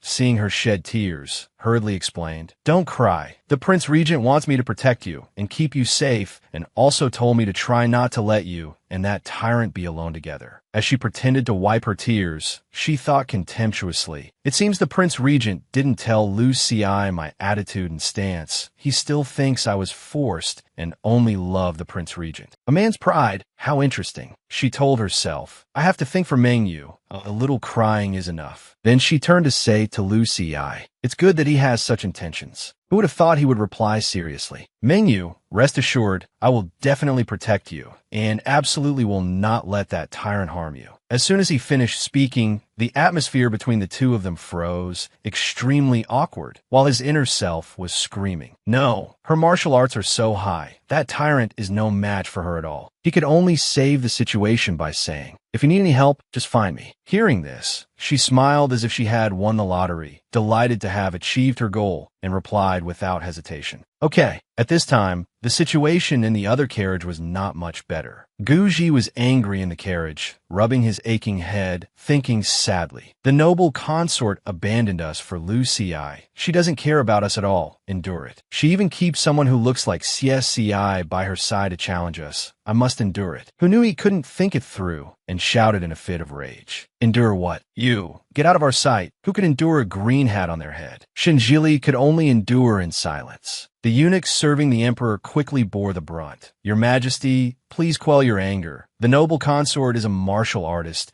She probably just saw Lord Liu, and her hands got a little itchy." Who knew that the emperor, instead of calming down, kicked them both out. "Shut up, you get out too." Then he went crazy and started smashing the carriage wall. "I'm so angry." By the time Meng Yu returned, the carriage was empty. Curiously, she asked Guji, "Where are Zhili and eunuch Zhang?" Seeing her return, he immediately put on a cold face and replied, "We found them in eyesore and chased them away." She was sadly silent, thinking, "I can't eat or sleep well day and night for the future of Great Qin, and he's angry with me." She angrily grabbed his wrist. Pulling him up forcefully, she questioned him irritably. "Your position is in grave danger. You only have one completely loyal eunuch Zhang by your side. What are you angry with them for?" He bit his lip and endured without crying out. This made her find it hard to believe, frowning as she thought. Before, whenever he was hit, he would cry out in pain and beg for mercy. Why is he so stubborn this time? She lowered her head, pulled his face closer, and whispered, "If something is wrong, say it. I advise your Majesty not to act spoiled in front of your servant. Your servant won't fall for it." Although shy, he was still stubborn. "It's clearly you who did something wrong to us first. On what grounds are you so arrogant?" Now it was Meng Yu's turn to ask, "What did I do wrong to you?" He was so angry he burst into tears, saying aggrievedly, "Everyone knows who that Zhili guy looks like. If you care so much about CSCI, we will help you summon CSCI to the palace. You don't need a substitute like that." Finally, she knew what he was angry about. It turned out he thought his head was growing green grass, feeling wronged. Although Zhili might be a substitute for CSCI, he wasn't chosen by me, and it has nothing to do with me. So she had to humble herself to coax him. "He and CSCI look alike. It's just a coincidence, I swear." She bent down and caressed his cheeks. Does it hurt? I was not good just now. I was a bit heavy-handed. Let me rub it for you. While coaxing him, she calculated in her heart. For the sake of the country, I must make him happy. His eyes widened in surprise. He looked at the face in front of him in disbelief. She has never been so intimate, let alone so gentle with us. Mengyu bent down, placing her head on Gu Ji's shoulder. She wondered, why is my grandson blushing like that? Could it be? He looked at her and gulped. She leaned down and whispered in his ear, Does your majesty want your servant? He blushed and called her name. Mengyu. Hesitating, he thought, could it be that the noble consort wants to? Suddenly she reached out and dislocated his shoulder, causing him to scream in pain. Her face darkened as she lifted him by the collar and warned, saying, Coaxing you, giving you a way out is enough. You still want to push your luck, having improper thoughts. Mengyu stopped joking and said seriously, What's CSCI or not? In my eyes, there are only loyal ministers and treacherous ministers. Remember, your majesty and I are on the same side. Don't joke like this in the future. Gu Ji, hearing her say this, was stunned, wondering if these were her true words or not. In the end, he still decided to believe her, then raised 3 fingers to swear, smiling happily. Okay, from now on, whatever the noble consort tells us to do, we will do it. He opened the carriage door and gave an order. Depart for the imperial villa immediately. But eunuch Zhang reported that Lord Liu had not yet returned. Hearing this, he replied with a serious face. We are the son of heaven. Do we need to wait for him to depart? Liu Ci disregarded our safety and left his post. After he returns, he will be punished with 20 strokes. After arriving at the imperial villa, let him go receive his punishment himself. Mengyu spoke up from inside the carriage to explain. On the road, the embroidered guard all listened to Liu Ci's orders. If Liu Ci is petty, your majesty will suffer. The emperor, after hearing this, pursed his lips tightly. In the end, he still confidently made a decision. We have the dignity of the Son of Heaven. We are not easily trampled upon. The noble consort, seeing him change like this, couldn't help but smile and praise. Then she patted his shoulder to comfort him. Okay, your majesty, rest assured, I will not let him bully you. The emperor looked at the noble consort in front of him, thinking miserably, the Son of Heaven has the dignity of the Son of Heaven, but in front of this woman, there is none at all. After arriving at the imperial villa, eunuch Zhang asked him to assign residences. Your majesty, may I ask which palaces consort Rong and noble consort Meng will be assigned to?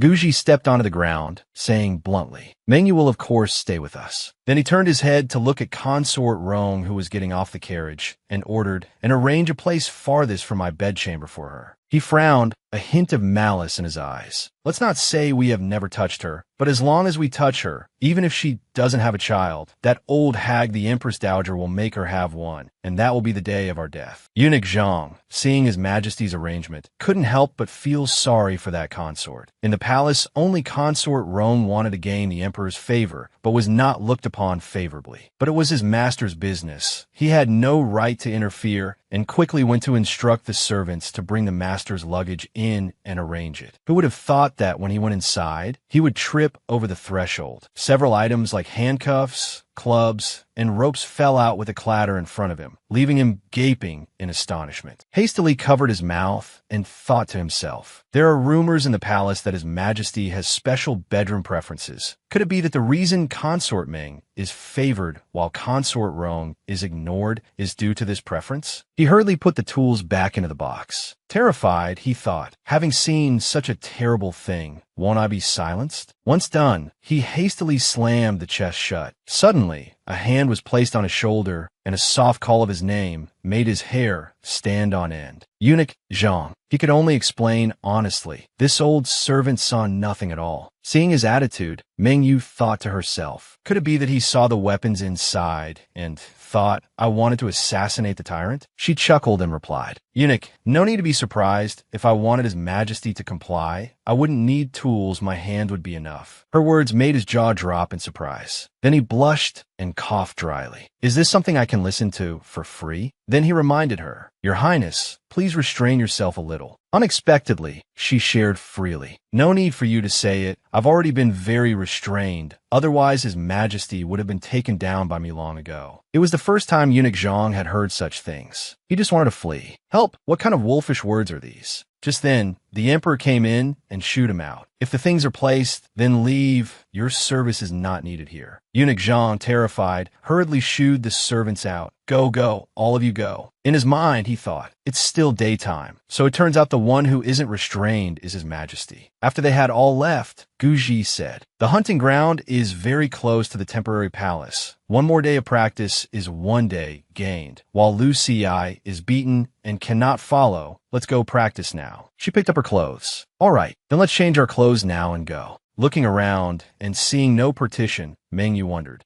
is there no private place here? Hearing this, the emperor blushed, his heart pounding. Could be we have to change clothes together? Gu Ji blushed, his heart beating like a drum, nervously thinking to himself. Could it be she wants to change clothes together? He stammered, I will go to the lavatory. But Mengyu thought that would be too much trouble for him and refused. No need. She dropped her robe and went behind, saying, this consort will change behind the screen. Her fair body was silhouetted behind the screen, her clear voice drifting out. Your Majesty can change in the hall. The beautiful sight made the emperor both shy and wanting to look more, telling himself, do not look at what is improper. In the end, he had to endure, sighing as he turned away to change his clothes. She pulled on her boots, tucking her pants inside. Then she excitedly came out and announced, this consort is dressed. Hearing the sound, he hurriedly turned around. Firm, hard muscles were fully exposed. It made Mengyu stare with her mouth agape. It's the body of a martial artist. The proportions are so beautiful. This compliment made the emperor blush and turn away in embarrassment. He thought to himself, I know the noble consort secretly desires my body. That's why she told me to change clothes with her. But then he suddenly realized, as a dignified man, he was always being teased by the noble consort. This male-female relationship was not right. After thinking, he immediately spun around, reached out to caress her beautiful face. He pressed a hand against the wall, trapping her, and whispered, Noble consort. Guji gently took her hand, placed it on the center of his chest, his handsome face glowing with confidence, as he said, Do you like what you see? At first, Mengyu was too surprised to react and remained silent. The next second, she was angry, her beautiful eyebrows furrowed, her lips curled in contempt. She kicked him hard. Beautiful, but useless. Go practice for me. The kick made him cry out in pain. I will let you know that I am both beautiful and useful. She then provoked him. If your Majesty is useful, then there's no need to practice anymore. The two of them led each other out to the training area.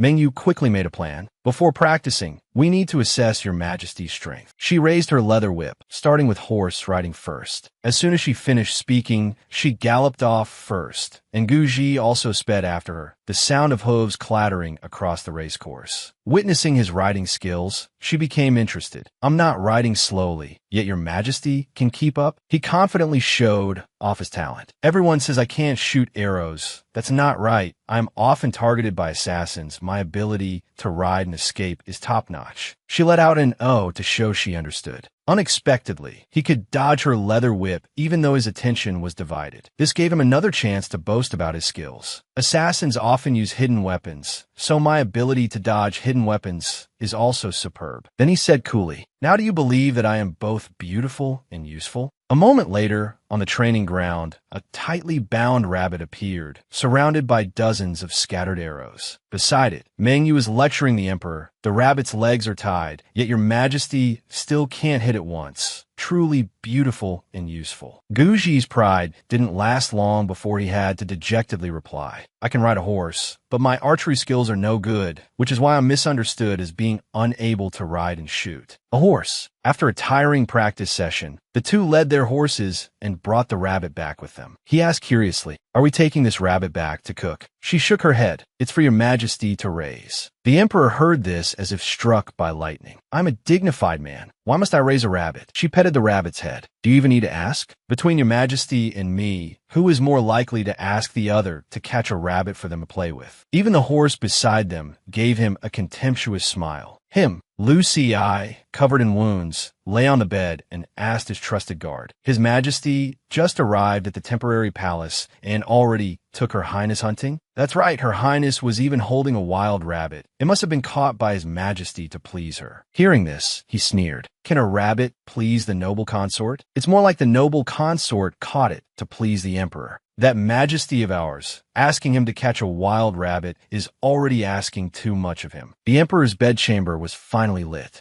Guji lay on the mat on the floor, sighing. Finally, I can rest after a long, tiring day. Mengyu looked at him with concern. Traveling for many tiring days, and then going to the hunting ground today, it's truly been very hard. She reached out to brush his hair from his temple, the physical contact making him blush shyly. Then she even reached up to pat his head, her face showing a firm indulgence. Your Majesty, go to bed and sleep.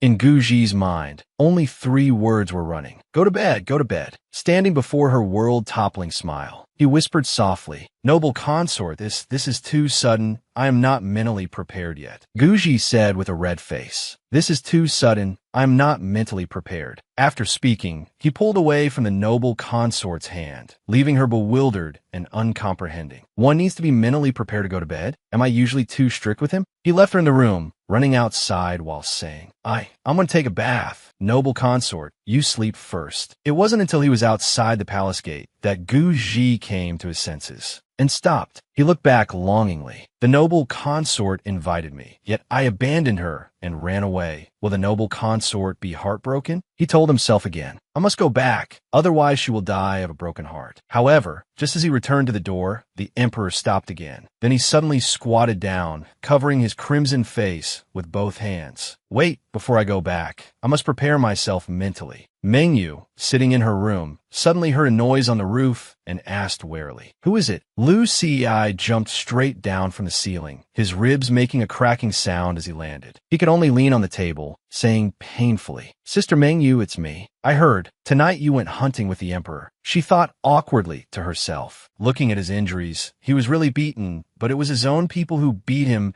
He could have completely faked it, but was so honest. Like this. She put on an outer robe, stood up coldly, and said, I'm annoyed by the tyrant's pestering. I made a bet with him. If he can hunt 10 fox pelts, I will obey him. Hearing this, Lu Ci seemed to go mad, pulling at his hair. What? How would you bet on this? Mengyu burst out laughing, saying contemptuously, Do you really believe that tyrant can learn to ride and shoot? Hearing that, he felt more at ease. His Majesty truly cannot learn. Suddenly, his face turned serious, and he thought to himself, I can't rule out the slim possibility. Thinking this, he immediately jumped to the ceiling. Sister Mengyu, rest early. I'll take my leave. In his mind now, there was only one thought. I will catch all the foxes within a 100-mile radius. I absolutely cannot let His Majesty catch any. As soon as he left, the room returned to its original tranquility that it had. Mengyu could only shake her head in exasperation. Lu Ci is truly an honest person. He believes whatever is said. Suddenly, another sound was heard in the room. She had just turned her head and hadn't had time to react, and saw Guji stepping out from behind the screen. She couldn't help but think worriedly. Just now I thought it was Shun Jili. I forgot he knows martial arts and can hide his presence. I don't know how much the emperor heard. Unexpectedly, his silence made her even more flustered. She could only humble herself and explain first. Lu Ci was just here. Unexpectedly, he interrupted her. I heard you tell him that I can't learn to ride and shoot. She hurriedly explained, That was just an act. Your Majesty, please don't take it to heart. Seeing him just fold his legs and not reply, she continued to explain, This consort believes your Majesty has the natural talent to become a master of riding and shooting. She didn't even know why she felt so guilty. While she was talking, he had already settled onto the bed, stammering, Sleep. I am prepared now. Seeing him willing to get on the bed, she became happy again, quickly grabbing the mat on the floor. Let me lay out the mat, as long as you're not angry. Seeing this, Guji was stunned. So this is what she meant by going to bed. Then he blushed and suggested, Let's sleep together. Fearing she would misunderstand, he waved his hands and explained, I have no intention of overstepping. I just can't bear to let my beloved consort suffer. Then he hurriedly reassured her, If the noble consort doesn't believe me, I will sleep on a mat with the noble consort. I absolutely will not let myself be comfortable while the noble consort suffers. His concern made her sigh with firm indulgence. Indulging him, she lay down on the bed, placing a bolster pillow to clearly mark the boundary. It's best if your Majesty sleeps well. If you cross this line, you will bear the consequences yourself. After speaking, she blew out the candle, and everything fell into darkness. Until Meng Yu was fast asleep, he was still engrossed in gazing at her face. Her beauty couldn't help but make him dazed. When the noble consort sleeps, she is like a spirit of the human world. He carried that joy with him as he sank into sleep. The gentle moonlight shone onto the bed, dancing on Gu Ji's handsome face, and even Meng Yu hugged him tightly, the boundary between them gone. The moonlight tonight illuminated the entire sky of the bedchamber. In the middle of the night, Meng Yu turned over and woke up from the heat, her cheeks flushed red. She suddenly realized she was lying on Gu Ji's chest while his arm was tightly around her waist and couldn't help but curse inwardly. This brat dared to cross the line. It was only when she looked behind her that she vaguely realized she had crossed over the bolster pillow to hug him. As soon as she realized it, she blushed and thought to herself, "The one with the bad sleeping posture is me." She moved closer to him to feel. He was a man, so why did he smell so good? The feeling was so familiar. She blushed, recalling that feeling. It was very similar to the late emperor. Thinking of this, she suddenly widened her eyes in surprise. Before, only her cheeks were red. Now her whole face and ears were flushed like a ripe tomato. What am I thinking? Even an old buffalo eating young grass doesn't eat like this. She hurriedly wrapped the blanket around herself, telling herself, "Once I'm asleep, I won't have these improper thoughts anymore." The next morning, warm sunlight crept into the room. Gu Ji woke up drowsily, but his arm was still tightly around her waist. Seeing her hugging him so tightly, he couldn't help but feel happy, the corners of his mouth lifting into a slight smile. After tidying his clothes, he stepped out to instruct eunuch Zhang, "Do not disturb the noble consort's rest. Today, you and I will go hunt for foxes." So the emperor rode his horse, with eunuch Zhang running behind, and they entered the hunting ground together. Seeing the deserted scenery, he asked doubtfully, "Your Majesty, are you sure there are foxes here? Why can't I see a single one?" At this moment, he suddenly remembered, yesterday, the noble consort mentioned the bed about the foxes with him, and Lu Ci left in a hurry after hearing it. It must be his doing. He doesn't want me to hunt any foxes, so I'll have to change my target. As he decided, he drew an arrow and took aim. Today I'll hunt rabbits. The sound of the arrow flying from the bow whizzed, startling the rabbit sleeping beside a rock. The arrow shot straight into the ground next to the rabbit, making it look up at him in surprise. The budding excitement was extinguished again. Eunuch Zhang, observing from behind, covered his mouth to keep from laughing out loud. Both embarrassed and angry, he shot wildly, "Don't push me." Even so, not a single arrow hit the rabbit. It even sighed and looked at him with disappointment. That made him even angrier, his hand pulling the bowstring taut. "Are you kidding me?" Meng Yu sat in a tree, observing the emperor's practice session. Unexpectedly, the rabbit he had painstakingly shot dozens of arrows at, eunuch Zhang was able to catch with his bare hands. With tears in his eyes, he hung it upside down on a tree, telling himself, "I must protect His Majesty's young soul. I can't let him be attacked." After finishing everything, he went to stroke the horse and said with a smile, "Your Majesty, just think of it as shooting a target. We will stand still and take aim."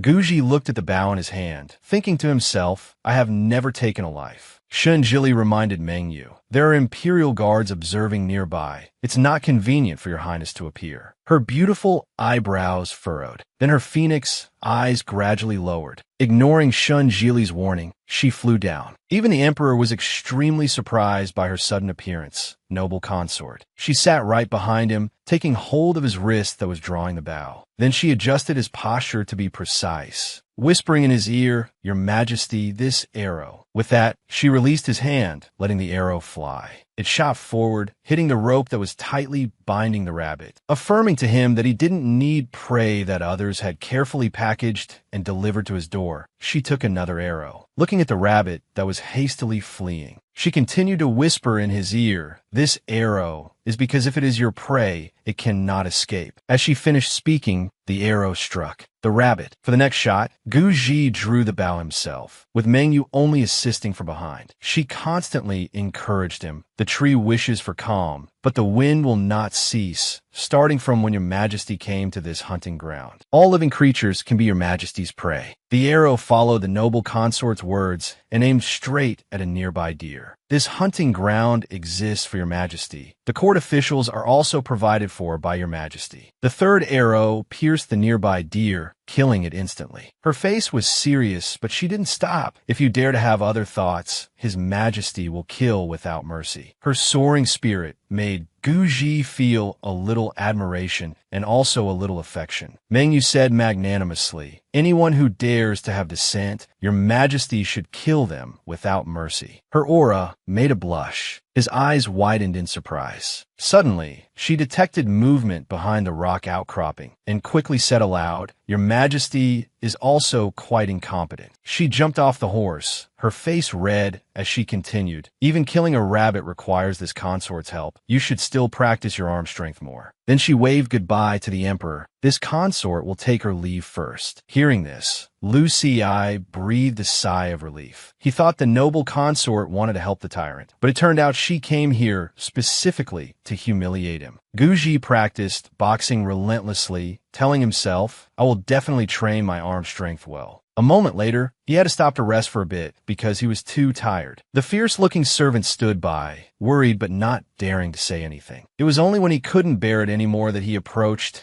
and bowed respectfully. "Your Majesty, there's a stone bow in the training grounds. Ordinary people cannot draw it. Using it to train arm strength will be more effective." He let out a surprised "oh." He couldn't help but be wary, daring to proactively strike up a conversation with the notoriously cruel tyrant.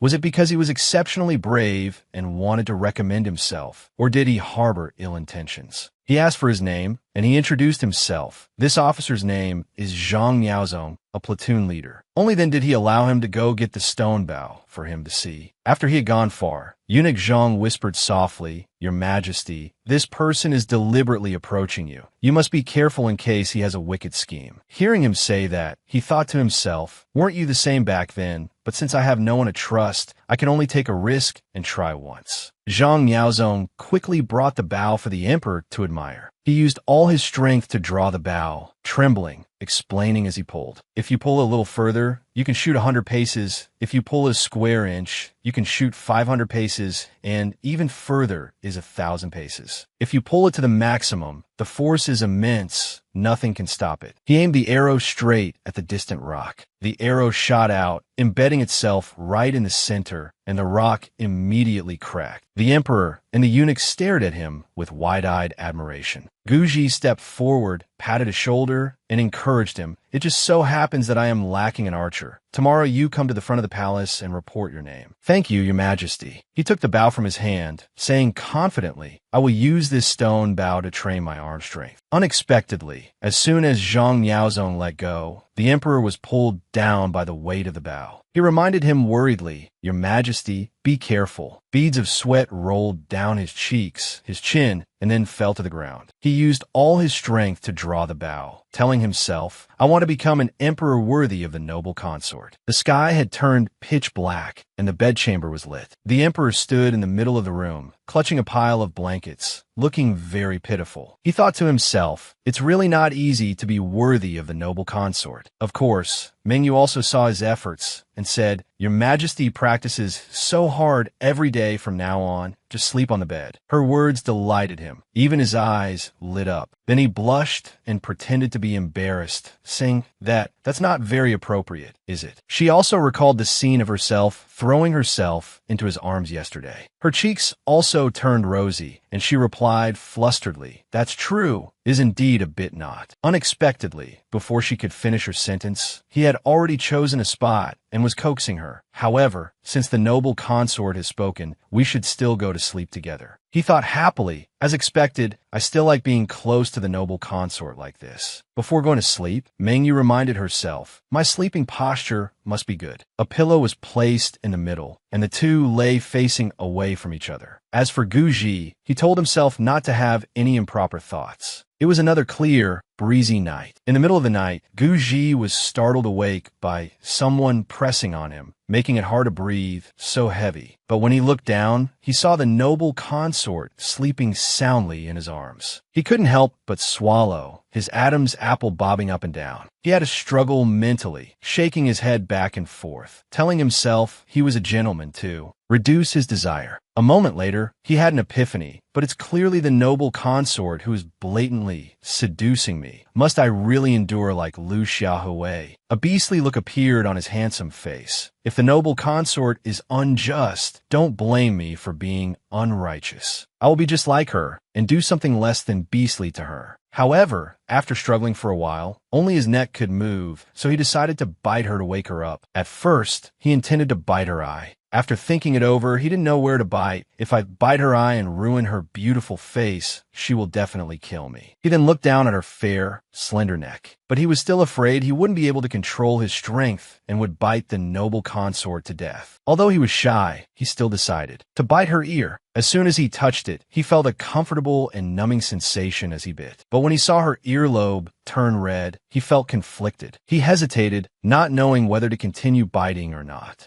Unexpectedly, before he had time to decide, Mengyu let out a moan of discomfort. Then she opened her eyes, her phoenix eyes filled with suspicion as she glanced over. Seeing Mengyu wake up midway, Guji blushed with embarrassment and thought, although I intended to bite her to wake her up, but her voice cut through his thoughts, let go. The emperor didn't dare to hesitate and immediately let go. Then he didn't dare to look her in the face, only stammering, you're awake. Yet after hearing this, the noble consort didn't blame him. She only asked curiously, did I make the first move? The emperor immediately raised his hand and swore, otherwise I wouldn't have the guts to use my mouth on the noble consort. I just wanted to wake you up. Hearing this confirmation, she became even more embarrassed, quickly grabbing her blanket and pillow and jumping to the floor. That's why I said I should sleep on the floor. He didn't want her to suffer either, and had already quickly laid everything out. No, just let me sleep on the floor. In the end, they both ended up spreading their bedding on the floor, and neither dared to be the first to make peace. Guji could only move further away with red eyes. Seeing his strong reaction, Mengyu also quickly pulled her legs away, right a little further apart. Eunuch Zhang curiously peeked inside to eavesdrop, but the two people inside were too busy being embarrassed, so neither of them noticed him, only telling themselves this far apart should be fine. Eunuch Zhang drank tea and chatted with Zhang Niaozong late into the night. Out of boredom, he confided in him his Majesty's status in the family is very low. Hearing this, he exclaimed, as expected,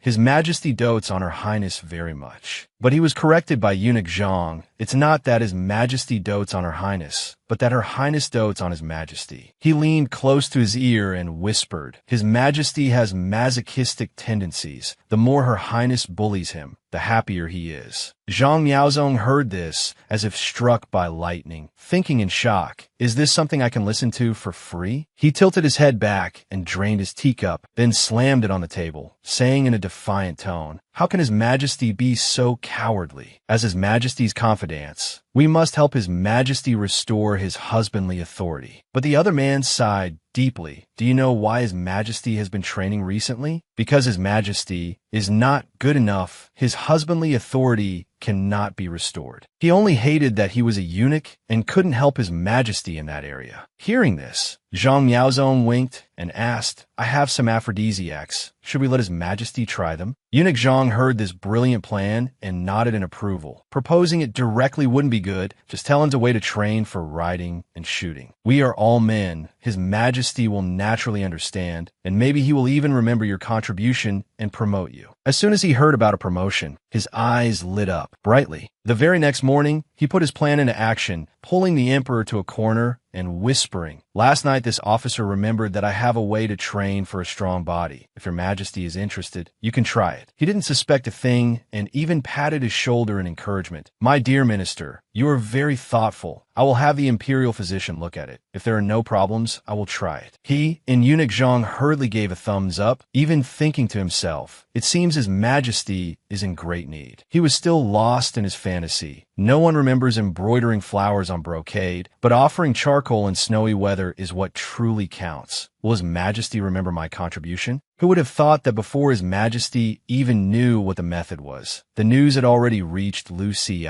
Upon hearing the news, he roared furiously, What? His Majesty is asking a eunuch for ways to enhance virility. He angrily tore up the prescription that was brought to him. Unable to stop himself from cursing, the tyrant's wicked heart is not dead yet. He still intends begins to use this shameless method on Her Highness. Truly despicable. But his personal guard was puzzled. Isn't Her Highness consort Meng His Majesty's concubine? Thanks to the reminder, he remembered that he had to go inform Meng Wu to be on guard against any mishaps. The lights in the bedchamber were also lit. Eunuch Zhang hurriedly carried a bowl of medicine and ran after His Majesty. After he drank it all, he felt a burning heat surge through his body. Seeing the eunuch carry the empty bowl out, Lu Ci could only weep silently. Seeing him sighing so much, Meng Wu finally spoke up. If you're hot, take off your clothes. You're a grown man. Do you still need to be reminded? Guji didn't hesitate and immediately took off his outer robe. However, doing so didn't help him cool down. In fact, he started sweating even more. The noble consort just asked indifferently, "You're not going to take off a few more layers, are you?" When she looked up, her eyes widened in astonishment. Her lips pursed in forbearance. But to hide her embarrassment, she hurriedly threw the book at him, shouting, "Don't act like a rogue in my room." Hearing this, His Majesty looked aggrieved. "You were the one who told me to take it off. Besides, it's because I'm burning up, not because I want to play any tricks." Meng Wu regained her composure and went to check the temperature of his forehead. She confirmed that he didn't have a fever. The cool sensation from her hand made him let out a sigh of relief. Therefore, as soon as she pulled her hand back, he couldn't control himself and grabbed it tightly. He breathed out in comfort. Because of this, when she pulled her hand back, he couldn't restrain himself and held it tightly. Then he pressed her hand against his cheek, calling out gently, "Noble consort." His eyes were red as he looked directly into hers, making it impossible for her to escape his passionate gaze. Guji held her arm tightly, pressing it against his cheek, moaning incessantly. "Hot, I'm so hot." However, a sliver of reason alerted him that something was not right. He realized he had offended the noble consort and hurriedly let go of her hand. At this moment, Meng Wu also noticed the strangeness. She worriedly grabbed his wrist. Then she used her medical skills to diagnose him, asking at the same time, "Did you eat anything special?" He confidently asserted, "No, I didn't eat anything." Then he suddenly remembered, "However, I did drink the body-strengthening medicine from Zhang Yuzong." But Eunuch Zhang said there was nothing wrong with the prescription. Her expression darkened. She knew what it was as soon as she heard it, and couldn't help but sigh inwardly. Is indeed for strengthening, but in a different aspect. She hurriedly pulled him out to the lake in the middle of the night, while Gu Ji was still bewildered, not knowing why he was being dragged out here. Meng Wu pointed to the reflection of the moon in the water and made an unreasonable request. "I want the moon in the water. Can your majesty fetch it for me?" After hearing this, he was stunned and let out a ha. He couldn't help but worry, thinking to himself, I just offended the noble consort. Could it be that she wants to punish me? Because he felt guilty, he didn't hesitate to go down into the lake. All right, I'll go fetch it. While His Majesty was suffering, Eunuch Zhang and Zhang Yuzong were celebrating. They thought that His Majesty could be vigorous enough to satisfy Her Highness, who knew that they hadn't been gossiping for long when another eunuch came running breathlessly with news. "Quick, quick! I heard the noble consort kicked His Majesty into the lake." The two of them were thunderstruck, thinking that even after taking the exclusive great tonic, His Majesty still couldn't satisfy Her Highness. They didn't know if it was because he was weak or because Her Highness was too fierce. Guji cradled the moonlight in his palms, asking gently, "Noble consort, have I fetched it now?" But she still replied coldly, "Not yet." Yet he wasn't angry, and even affirmed, "I will try harder." Seeing what he was doing for her, Meng Wu couldn't help but be moved. He clearly knew that the thing in the water couldn't be fetched, yet he still indulged her. Only the late emperor would. Thinking of this, she was startled and stopped, wondering, why am I comparing him to the late emperor? She began to recall, come to think of it, from the time he came to the bedchamber to change clothes together, he was undressed, but I didn't feel anything. But since that night, he held me, letting me sleep in that warm embrace. Today I lost my temper for no reason. The more she thought, the further her thoughts strayed. Meng Wu coughed twice to remind herself that Gu Ji was her nephew.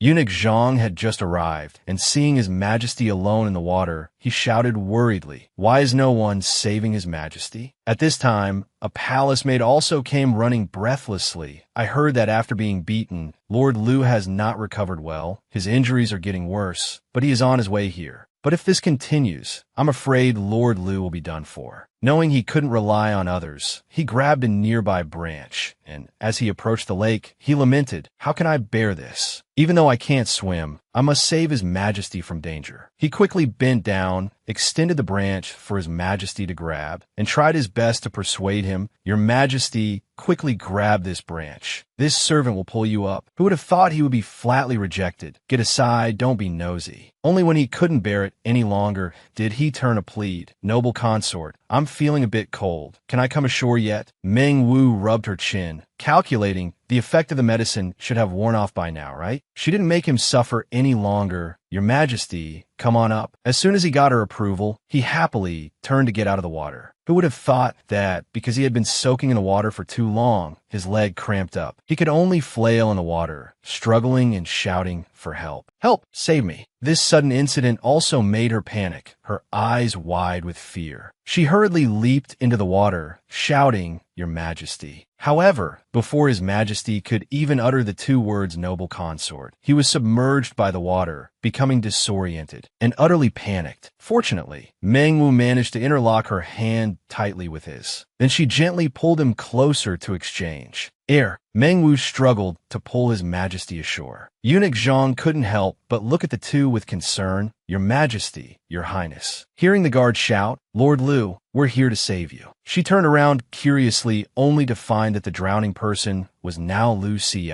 She couldn't help but wonder, what is this guy doing joining the fun when he's injured? She handed Gu Ji over to Eunuch Zhang to be taken back to the bedchamber and cared for, but didn't forget to instruct the young eunuch beside her to look after Liu Xi.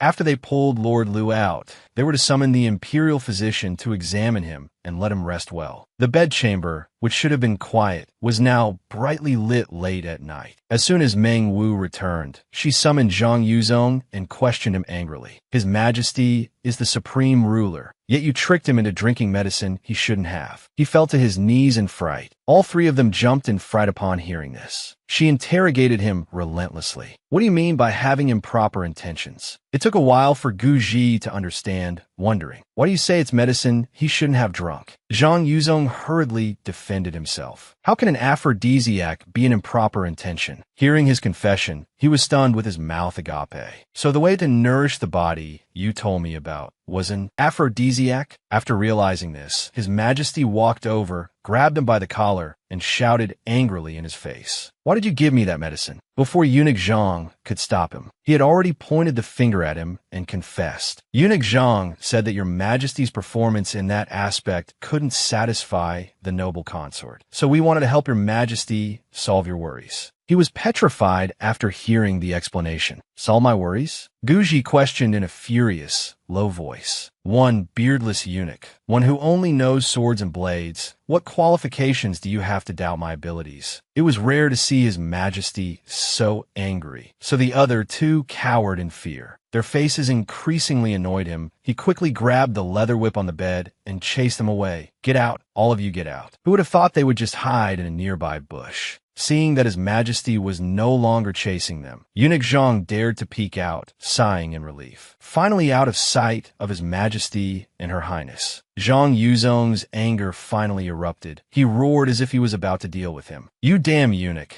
You dare to trick me into offering an aphrodisiac to His Majesty. You're trying to harm me, aren't you?" Unexpectedly, he still held the same thought and whispered to him, "Don't you see? His Majesty obviously can't admit it in front of the noble consort. It's clear that after taking the medicine, he was discovered by Her Highness and thrown into the water. So His Majesty is taking his anger out on us." After hearing this, it was as if he had realized a new truth. No wonder His Majesty's harem has countless concubines, but no heirs. So it turns out he really can't perform. After being encouraged, he brushed the matter aside. "Forget it, I'm not getting involved in this anymore. Lest His Majesty becomes unhappy later and makes an example of me, I can't expose His Majesty." The two young eunuchs hiding behind the bush eavesdropping heard this and looked at each other with their mouths agape. His Majesty can't perform? At this moment, Gu Ji still didn't know that in a short while, that false rumor would spread throughout the palace, as he was still comfortably soaking in the warm water. His face was still slightly flushed, and as he recalled everything, he couldn't help but feel lucky. Luckily, the noble consort discovered it in time. He opened his mouth, panting,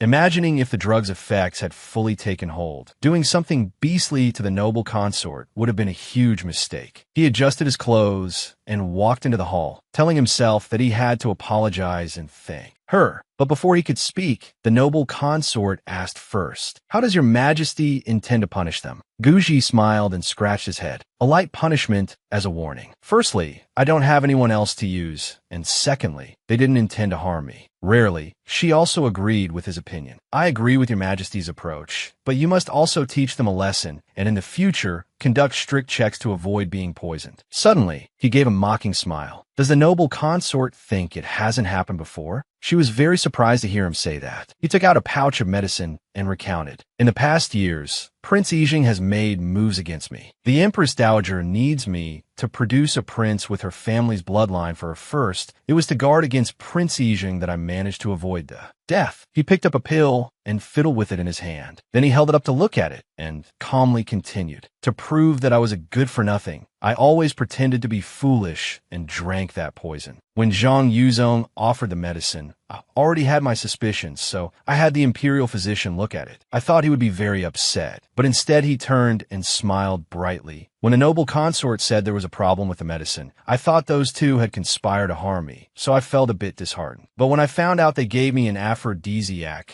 I actually felt that as long as they weren't plotting treason, it was already very good." Meng Wu gently reached out her left hand and held his tightly. Her right hand gently caressed his cheek, whispering, "Your Majesty has suffered. Things will get better from now on." He closed his eyes, feeling the warmth from her palm. "I do not resent fate. Fighting for the throne, Prince Yijing spent so much effort just because he wanted to sit on the imperial throne." Suddenly, his pupils turned sharp and cold as he affirmed in a low voice, "But I have already obtained this position. Those gains of theirs, one day they will realize they have enthroned a powerful emperor." Seeing his majesty's ambition, the noble consort couldn't help but praise. "This is the true son of heaven of great Qin." Guji was moved and held her tightly in his arms. "I thank the noble consort for the beatings. If it weren't for those whippings, I would still be resigned to my fate and would have personally led the army to the battlefield to die." It was the first time she had received thanks, and she blushed with embarrassment. Their foreheads touched, and he was also extremely grateful that she had just saved his life and changed his destiny. They rested their foreheads against each other, sharing the secrets they had hidden before. Guji called her softly, "Noble consort," but because of her guilty conscience, she avoided his gaze. Finally, she decided to speak her mind to feel at ease. "Actually, I also considered Prince Yijing, but in the end, I decided to help you because I felt you could become a better emperor." He was thunderstruck, his mouth agape, unable to say a word. Then she coaxed him to go to bed early to avoid catching a cold. So he had to lie on the bed, tossing and turning with pent-up anger, while the noble consort was already fast asleep. Seeing the silence around him, he looked over angrily, not understanding how she could be sleeping soundly. But just a second later, when she turned over and hugged him, all his anger vanished instantly. Guji quickly hugged her tightly, thinking happily, "Forget it." The next morning, when the sun was high in the sky, Eunuch Zhang and Zhang Yuzong were still kneeling in front of the bedchamber. After a long while, his majesty came out, rubbing his sore neck, and gave the order, "Follow me to the hunting grounds. Today, I must practice my archery." The two of them, though weeping inwardly, did not dare to show it and could only hurriedly obey. "Thank you, your majesty." Guji led the way. Two palace maids who were busy gossiping were startled to see his majesty. Then they frantically bowed, which made him wonder, strange,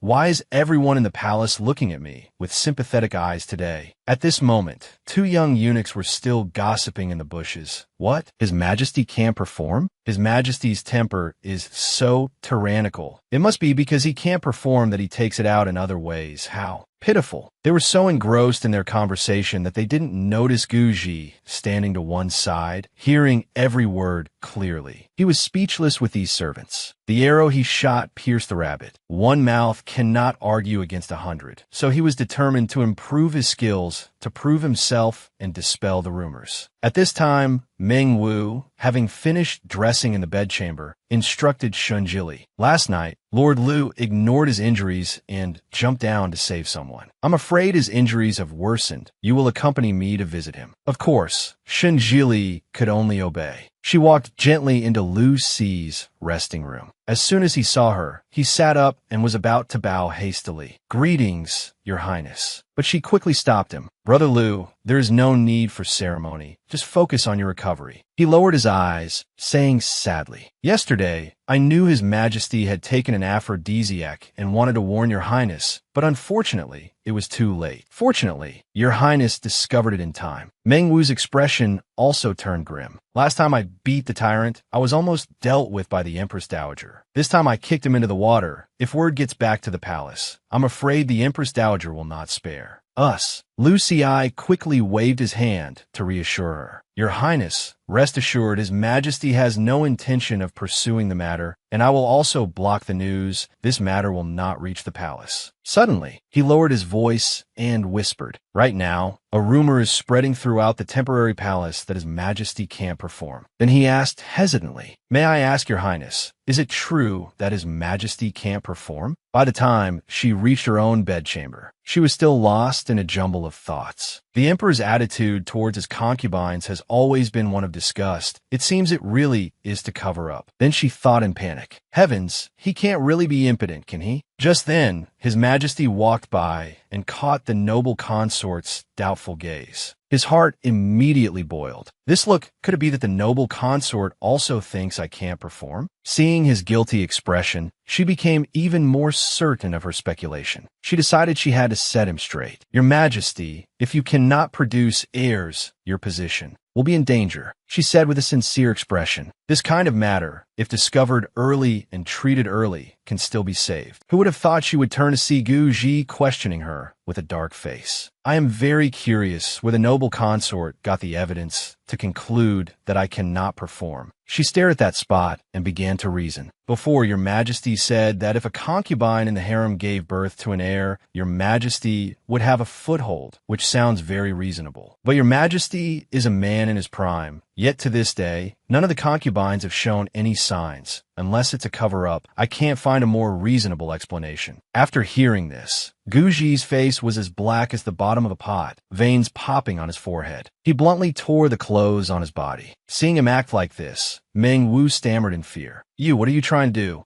He didn't hesitate to press her down on the table. I said I'm not impotent, but the noble consort doesn't believe me. Then he leaned close to her neck, his hot breath making her weak. Only physical strength can make the noble consort understand whether I can perform or not. As soon as he finished speaking, he licked her neck, making her blush, and shamelessly asked, Do you feel it now? His offense angered her, and she wanted to raise her hand to punch him. Insolent. But Gu Ji easily held her hand back. How dare you object? I am the son of heaven. How is favoring my own noble consort considered insolent? His Majesty pulled Meng Wu closer to confess. I only do it with the one in my heart. Every word was filled with indulgence, making her turn her face away in embarrassment, but her heart felt very sweet. He's good. That's the impression. Gu Ji slowly explained again, Not touching the harem concubines is because I don't like any of them. After speaking, he stood up straight and adjusted his clothes. If the person I like has not yet agreed, then I will restrain myself. He also apologized for his rudeness, for offending the noble consort to prove his innocence, but she couldn't find fault with him. I was also rude. I shouldn't have doubted His Majesty because of rumors. The next morning, because the autumn hunt was approaching, they had to quickly set off for the imperial palace, hoping that after returning to the palace, the rumors would disappear. As Gu Ji was about to get on the carriage, Consort Rong rushed over, calling out breathlessly, Your Majesty. Seeing her, His Majesty was startled and remembered, I almost forgot that you also came to the temporary palace. The more he thought about it, the funnier it became.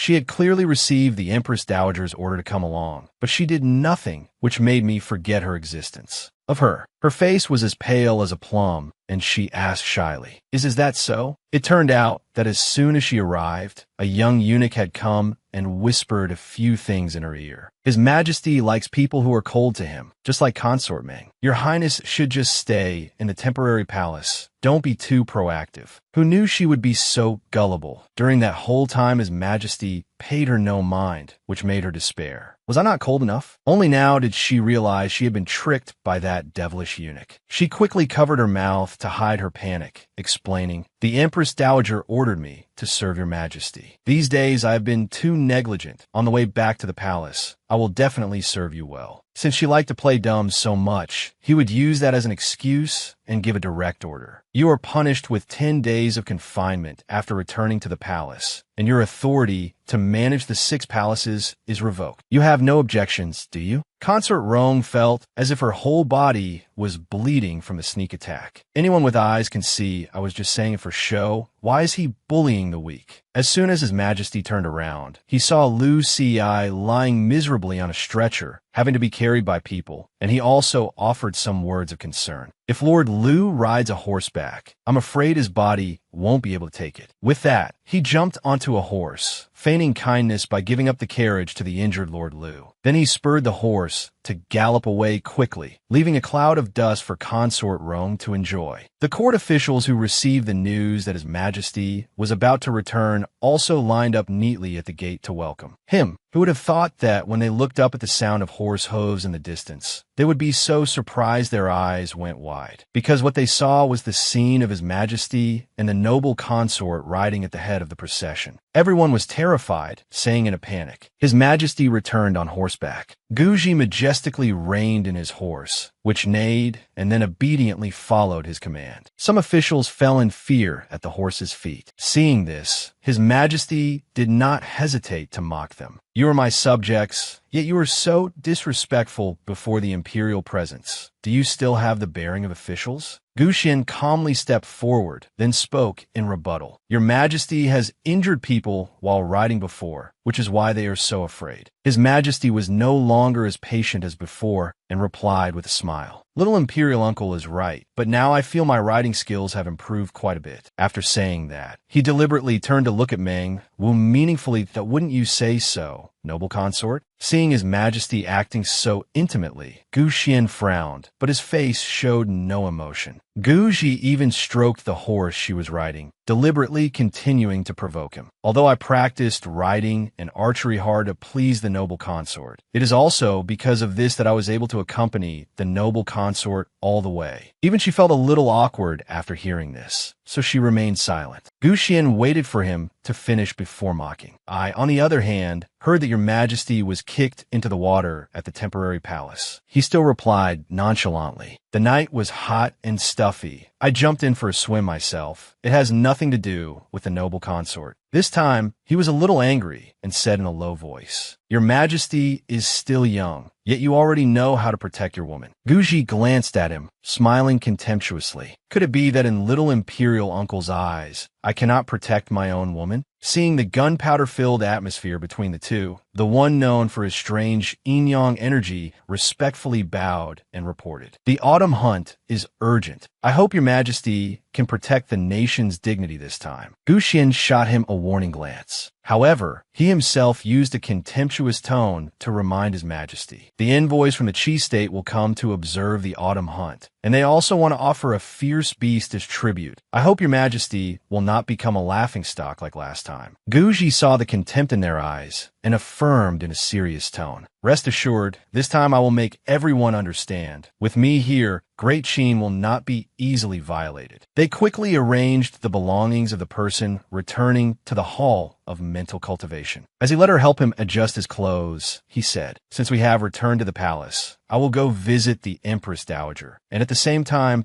talk about restoring your status as noble consort." But this intention was dismissed by Meng Wu. "This matter will displease the Empress Dowager and will also provoke others. Besides, I don't care about status." Who would have thought that this time he would be firm? Why care about that old woman? "I don't care what the world says. What's most important is to be comfortable while you're alive." Hearing him say this, she paused for a moment, then mumbled to herself, "Your ancestor also said that." Then she bowed respectfully, respecting his decision. "Then I will await your majesty's imperial edict of conferment." Seeing her support, he was moved, his cheeks flushing. Then he hugged her tightly and whispered, "Join me at the autumn hunt tomorrow." Her soft laughter echoed. "Does your majesty not have confidence in your riding and archery skills?" He just replied gently, "No, it's that I hope you will always be by my side." At this moment, the noble consort did not hesitate to reach her hands back, hugging her husband tightly and accepting his words. Guji quickly walked towards the Grand Empress Dowager's bedchamber. When the three words, "Channing Palace," appeared before his eyes, Consort Rome's palace maid suddenly rushed over to report, "Your Majesty, my mistress has prepared wine and food. Could your Majesty do her the honor?" He froze for a moment in thought. Consort Rome is the Empress Dowager's person. Last time he took back the management of the 6 palaces from the noble consort. Today he should also resolve this completely to prevent her from causing trouble for the noble consort. Thinking this, the emperor changed direction and headed to Consort Rome's palace. The moment she saw his majesty, she joyfully welcomed him. "Greetings, your majesty." His cold gaze swept over the sumptuous food on the table. He couldn't help but wonder, "You didn't know when we would arrive? Why prepare a table of wine and food?" Consort Roan covered her mouth with a fan and giggled. "I prepare a sumptuous meal every day, just waiting for your majesty to arrive." Thinking the emperor would be moved, who knew he would twirl the exquisite teacup in his hand, he said bluntly, "Then you're truly extravagant and wasteful. It seems it was extremely reasonable for us to revoke your management rights." His words made her face pale, but she could not refute them. Before this, she had been summoned by the Empress Dowager to be scolded. "I don't care what method you use. If you still don't consummate with the emperor, your mother can just wait to fall out of favor." The Empress Dowager's close palace maid gave her a bottle of wine containing an aphrodisiac, carefully instructing, "What the Empress Dowager wants is a child. You have tried all sorts of methods to no avail. You might as well use some tricks." Consort Roan held the wine bottle, kneeling beside the emperor. She poured as she introduced it. "Your Majesty, this is Snow Drunkard that I personally brewed. Your Majesty, please taste it to see if it's good." Although she was offering wine, a look of panic appeared on her face. Although Gu Ji held the wine cup in his hand, he turned to scrutinize her. The wine in the cup rippled layer by layer. It wasn't until late at night, when the moon illuminated the entire sky, that he returned, panting and tired. Consort Meng, unaware of what had happened, was calmly reading a book, only casually greeting him as a formality. "You're back." Who knew the emperor would kneel at her feet, hugging her waist tightly and whining. Noble consort. She had never seen him like this and was a bit stunned. The next second,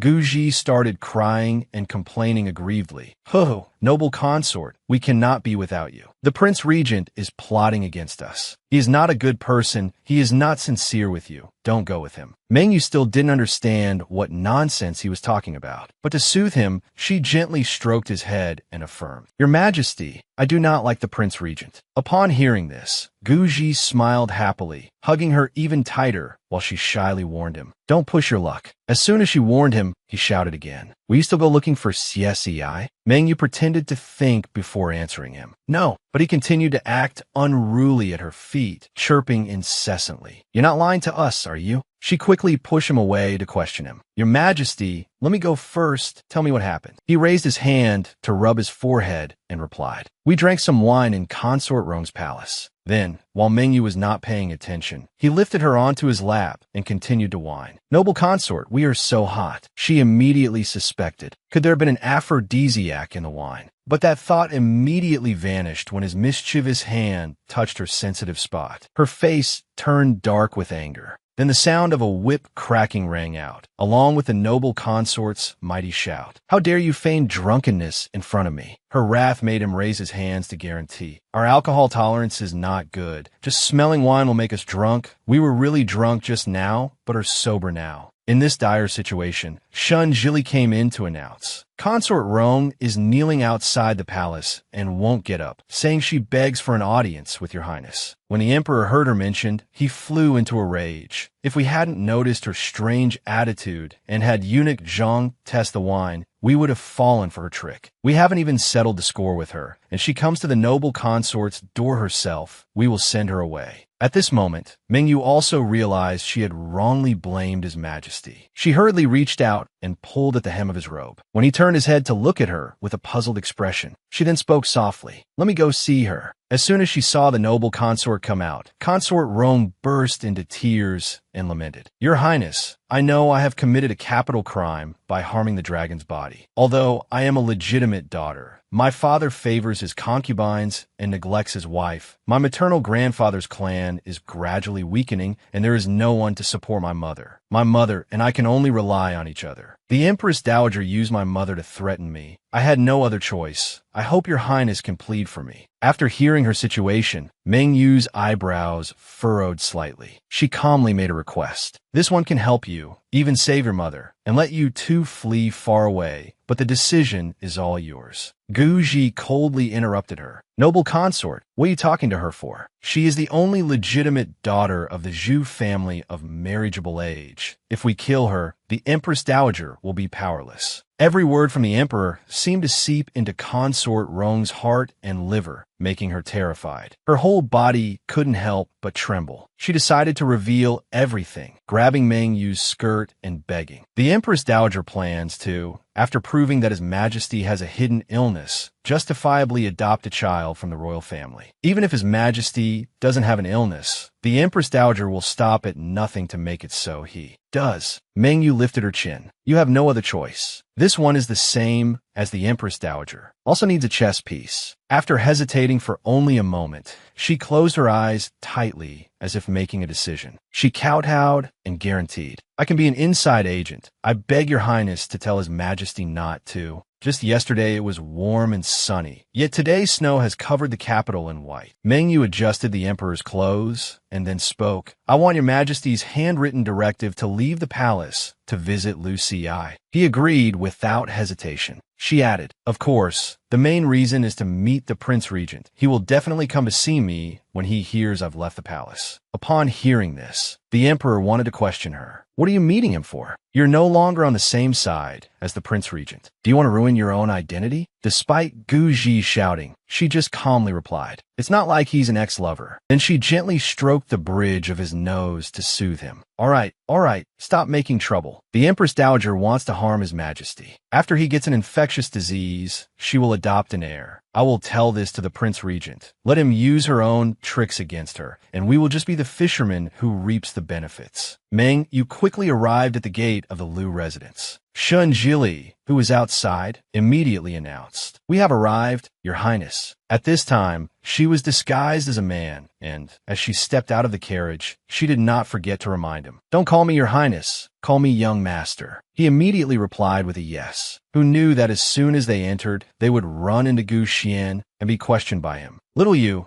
specially left the palace to visit Lu Ci.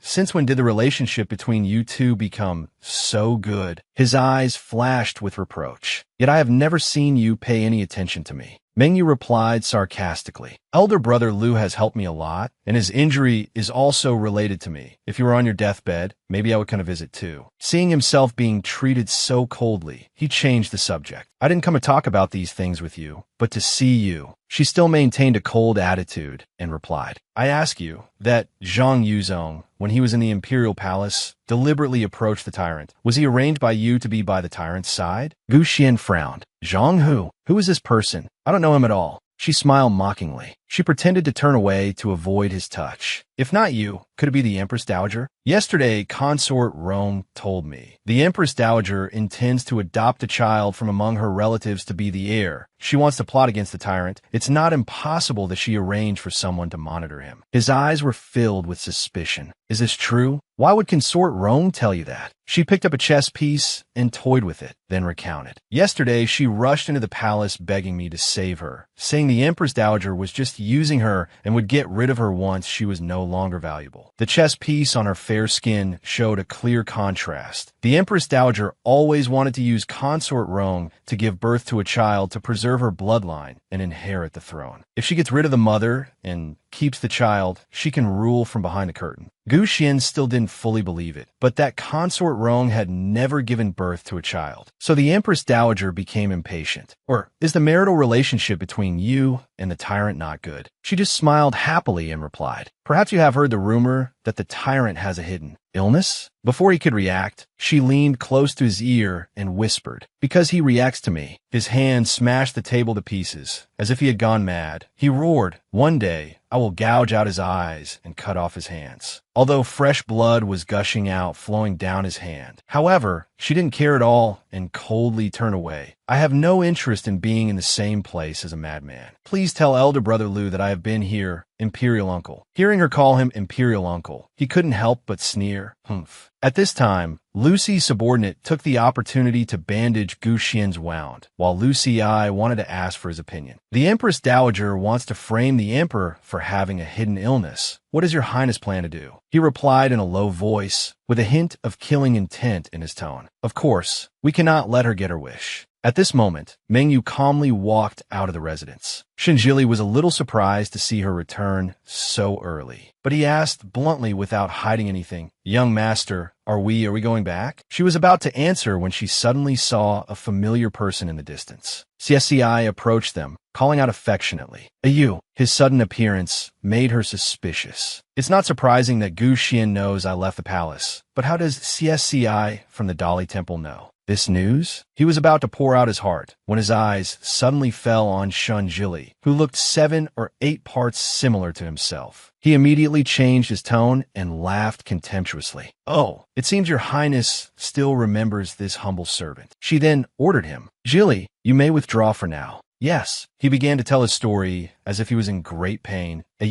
Today you came to see them and treated me so coldly. Have you forgotten our identities to be with the tyrant? But someone who has lived 2 lives like her is not easily moved by such empty words. She just quickly asked her doubts clearly. Why did you come here? Just say what you're afraid of. She crossed her arms and said contemptuously, are you afraid of truly losing me? Or are you afraid of something else? At first, he was a little guilty, cold sweat rolling down his cheeks. After a few seconds, he sneered and replied, I thought that if I used any means to make you happy, your heart would belong to me for a lifetime. To be honest, I regret it. If I were given another chance, I would absolutely not let the tyrant take you away. Saying that, he intended to reach out and take her hand. Ayu, who knew her eyebrows would furrow tightly and fire would shoot from her eyes. Don't touch me. She didn't forget to warn him. I like smart people, but not treacherous rebels. Lord Xie, please see your position clearly. Then she left him there fuming and calmly gave the order. Jili, back to the palace. She turned around and was about to get on the carriage when a hand reached out, startling her. You, why are you here? Guji gently replied, to pick you up and take you home.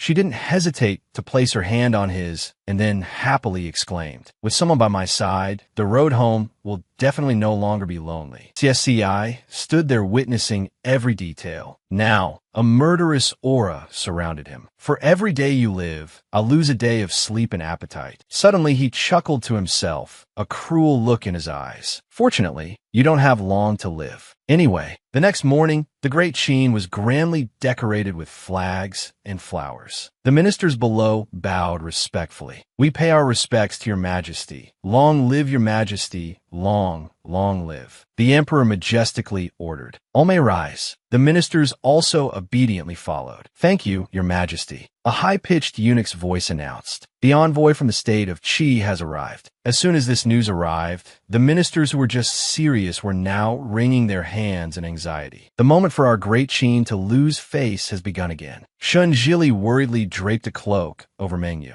Your Highness, the wind is strong. Be careful not to catch a cold. But she was busy worrying about Gu Ji and asked, Jili, do you think His Majesty can handle it? He just chuckled and replied, Your Highness cares for His Majesty like an adult cares for a child. She couldn't refute his observation. He continued, but His Majesty is no longer a child. He is a man, an emperor. The envoy from the state of Qi entered and bowed. Greetings, Your Majesty the Emperor. Then he pointed to the cage covered with a red cloth and said, To wish for a smooth ceremony, our country has brought a true treasure as a gift. As soon as the red cloth was pulled away, an ugly, featherless bird appeared. Its blood-red eyes seemed a bit unusual. He asked the ministers around him. Hearing this answer, he smugly stroked his beard, his voice filled with contempt. I have made things difficult for you, gentlemen. After all, the state of Qi has vast resources. How could you possibly know? This sentence of his angered the ministers. This dog, doesn't he know whose territory he's on? The emperor then spoke with disgust. To bring a goose feather from 1,000 miles away. This gift is truly heartfelt. If the emperor of your country wants to gift this ugly gray bird, then we will reluctantly accept it. Hearing this, he gritted his teeth. How dare he mock our bird of prey? The ministers, on the other hand, were full of praise. His Majesty's words are brilliant. He turned to look at the flimsy cage and quickly regained his superior attitude. You can be smug now. In a little while, you will be crying. The cage shook more and more violently. Sure enough, the next second,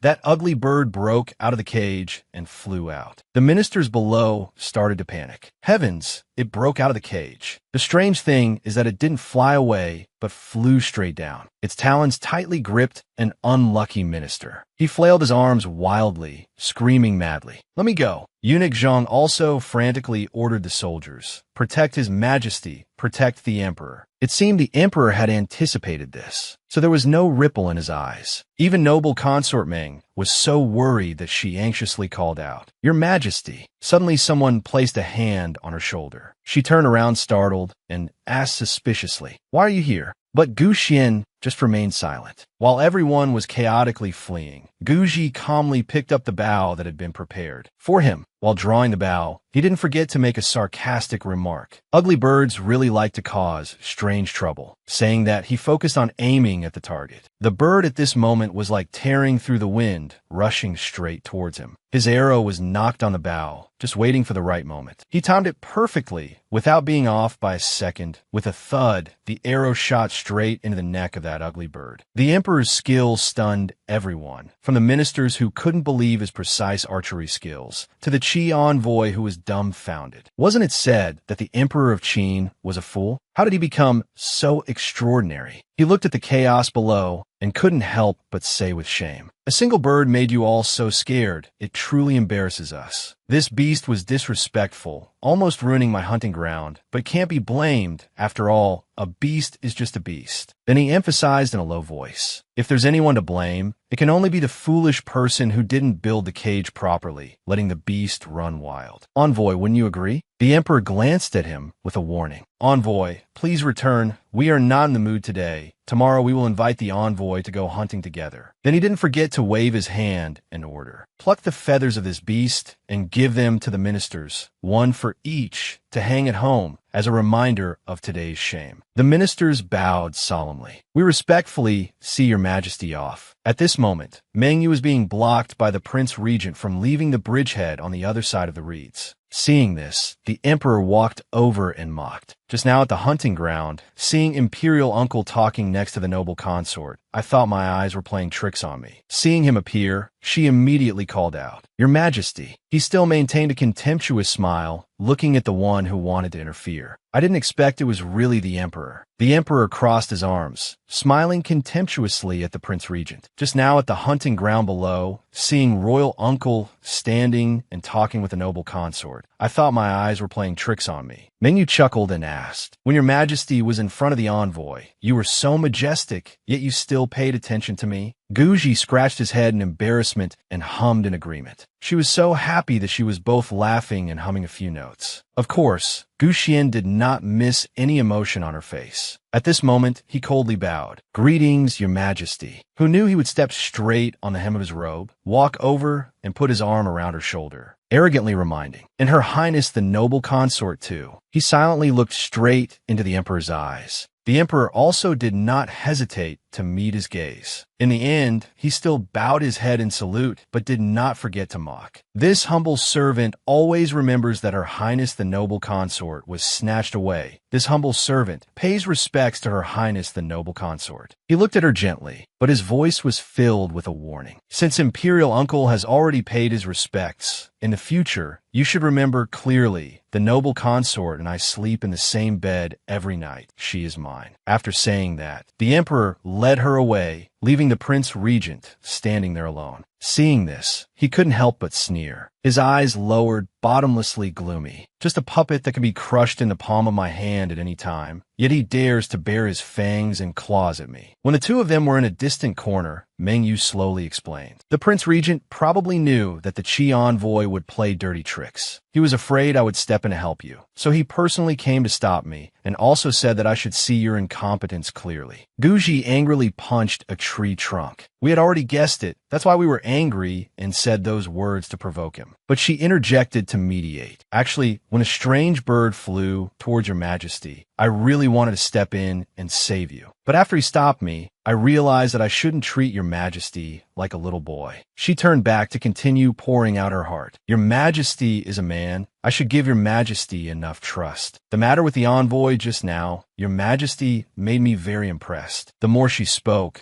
the more he blushed with embarrassment, even scratching his head shyly, not daring to look her straight in the eye as he asked, "Noble consort, weren't you worried that we wouldn't handle it well and lose face in front of all the ministers?" But she encouraged him. "It's okay to lose face. I believe in you. Your majesty will use it as a stepping stone to try harder." He replied emotionally, "We have always hoped that the noble consort would trust us. Hearing your words, we are truly very happy." She also replied happily, "Your majesty gives me your trust, and I am also very happy." Then he began to reminisce. "Before, we didn't understand why our brothers would use all sorts of tricks to kill each other for the throne. It wasn't until we obtained the throne that we understood that being born into the imperial family, whether to fight or not, is not something one can decide for oneself." The emperor gently held her hand, placed it on his heart, and whispered, "As the emperor of a country, only by having power can one protect the person they love. I only wish the passing wind could hide it. Leaving the stars and moon to shine together, noble consort, we will definitely not let you down." Who knew that after such a heartfelt confession, the noble consort would ask such a hollow question? "Can your majesty write poetry?" It made him feel like he lost his mood. Is that important? In his heart right now, he wanted to scream. We racked our brains to come up with that line. Then she laughed and changed the subject. "It's really not important. What's important is that your majesty finds an opportunity to recall my elder brother to the capital." He couldn't help but calculate. The noble consort's elder brother is also our brother-in-law. Calling him back to the capital to win him over is indeed very necessary. Seeing him distracted, she flicked his forehead. After washing away the image of a fatuous ruler, "Your majesty must win over the court officials. You also have to reclaim military power. My elder brother is a very important key figure." He retorted unwillingly. He was already my brother-in-law to begin with. She tugged at his sleeve and instructed, "At tomorrow's hunt, your majesty must perform well to make everyone admire you." "All right, but we need to prepare some special things." The next day, before the hunt began, the ministers were displeased to see the noble consort riding a horse behind the emperor. They all insisted on dissuading him. "Yes, it is not in accordance with etiquette." The emperor just calmly retorted. Their mouths were as if sealed with tape, not daring to resist. The emperor then ordered, "If everyone has arrived, then let's set off." As soon as he finished speaking, he spurred his horse to lead the way. He knew he would be blocked by Lu Ci, who pointed in one direction. "Your Majesty, this humble servant has deployed forces along this road. It can definitely ensure your safety. Please, Your Majesty, go this way." Gu Ji did not suspect, immediately turned his horse, and happily promised Meng Yu, "Today, we will catch a big one for the noble consort." Lu Ci watched their backs as they went in the direction he had pointed, and then reported to the Prince Regent, "Your Highness, everything has been arranged." The four of them rode deep into the forest. When the two of them exchanged a glance, confirming their mutual suspicion, she spoke up. "Although this route doesn't have much big game, we have been riding for so long and haven't encountered a single prey. This is really very strange." Meng Yu and Gu Ji signaled each other. She and he chimed in together. "Although there is no big game on this road, we've been riding for so long and haven't seen any small prey either. This is too strange." Yesterday, Your Majesty's performance was too outstanding, publicly shooting down the strange bird. Perhaps the Prince Regent was afraid of being surpassed in riding and archery skills, so he arranged for Lu Xi to clear out the prey beforehand. The Emperor looked behind him and began to calculate. We must escape the surveillance of the Imperial Guard and leave this road. He didn't forget to turn back and instruct Eunuch Zhang and Zhang Miaozong. In a moment, you two don't follow, block the Imperial Guard. The two of them immediately bowed. Understood. As soon as the words were spoken, the Emperor and the noble consort galloped away, while the two Zhangs wore sinister smiles and blocked the Imperial Guard. Seeing this, Lu Xi hurriedly ordered his personal guard, "Quickly pursue His Majesty." Zhang Miaozong and Eunuch Zhang exchanged a glance, signaling to each other. Eunuch Zhang slapped the horse's rear to make it bolt, then shouted, "Oh, why has my horse gone out of control?" Zhang Yuezong, not to be outdone, yanked his reins, making his horse lose control. Mine too. The whole group was in chaos like a swarm of grasshoppers. The horses couldn't get out, and the people just stood there dumbfounded, not knowing what to do. Even His Majesty and the noble consort curiously turned back and exclaimed with one word, "Masterful." They had only gone a short distance when they saw a graceful deer drinking water by a stream. Guji said happily, "Indeed, as soon as we left that path, prey appeared." He had just turned around when he saw Meng Wu drawing her bow and taking aim. "Yesterday, Your Majesty shot down a bird of prey. Today, I shall help you hunt a wild beast, which will surely win over the people's hearts." But the Emperor immediately stopped her. No need. He resolutely drew his bow. "I want to use my own abilities to make the ministers submit with wholehearted conviction." The deer was leisurely drinking water when it suddenly heard a sound and was startled. It raised its head. It bolted and ran off as fast as the wind. Suddenly, Meng Wu felt that something was wrong. An arrow suddenly came whistling towards them. She hurriedly used her body to shield him. "Your Majesty, be careful." Ugh. Guji saw the arrow hit her chest and cried out in anguish. "Noble consort, who would have thought she would still tease him? It hurts more than I thought, but luckily, it's not fatal." A rain of arrows poured down on them relentlessly. At this moment, the noble consort endured the pain and said, "The person who least wants Her Majesty to be assassinated is the Prince Regent. Go find Lu Xi. He will protect us." He assured her, "We will be fine. I've encountered this kind of assassination many times. I may not know other things, but I know how to flee." CSI stood to one side watching the show, unable to help but reproach. "Meng Wu, why did you protect him?" The subordinate behind him reminded him, "Master, if you keep worrying about the noble consort, I'm afraid they will escape." "Master." CSEI was flustered by his subordinate's reminder. He then told himself, if it weren't for the tyrant, she wouldn't have been injured. He waved his hand and ordered, "Don't worry about it anymore. I must have the tyrant pierced by 1,000 arrows to die without a burial place." Understood. Having received their master's approval, a barrage of arrows was continuously fired. Moreover, the assassins split up to confront the two of them head-on. Guji pursed his lips, looking at the group of people before him. Meng Wu also held the arrow that was stuck in her body tightly. "Her," he whispered in her ear, "Lu Xi is about to catch up." The noble consort controlled her horse.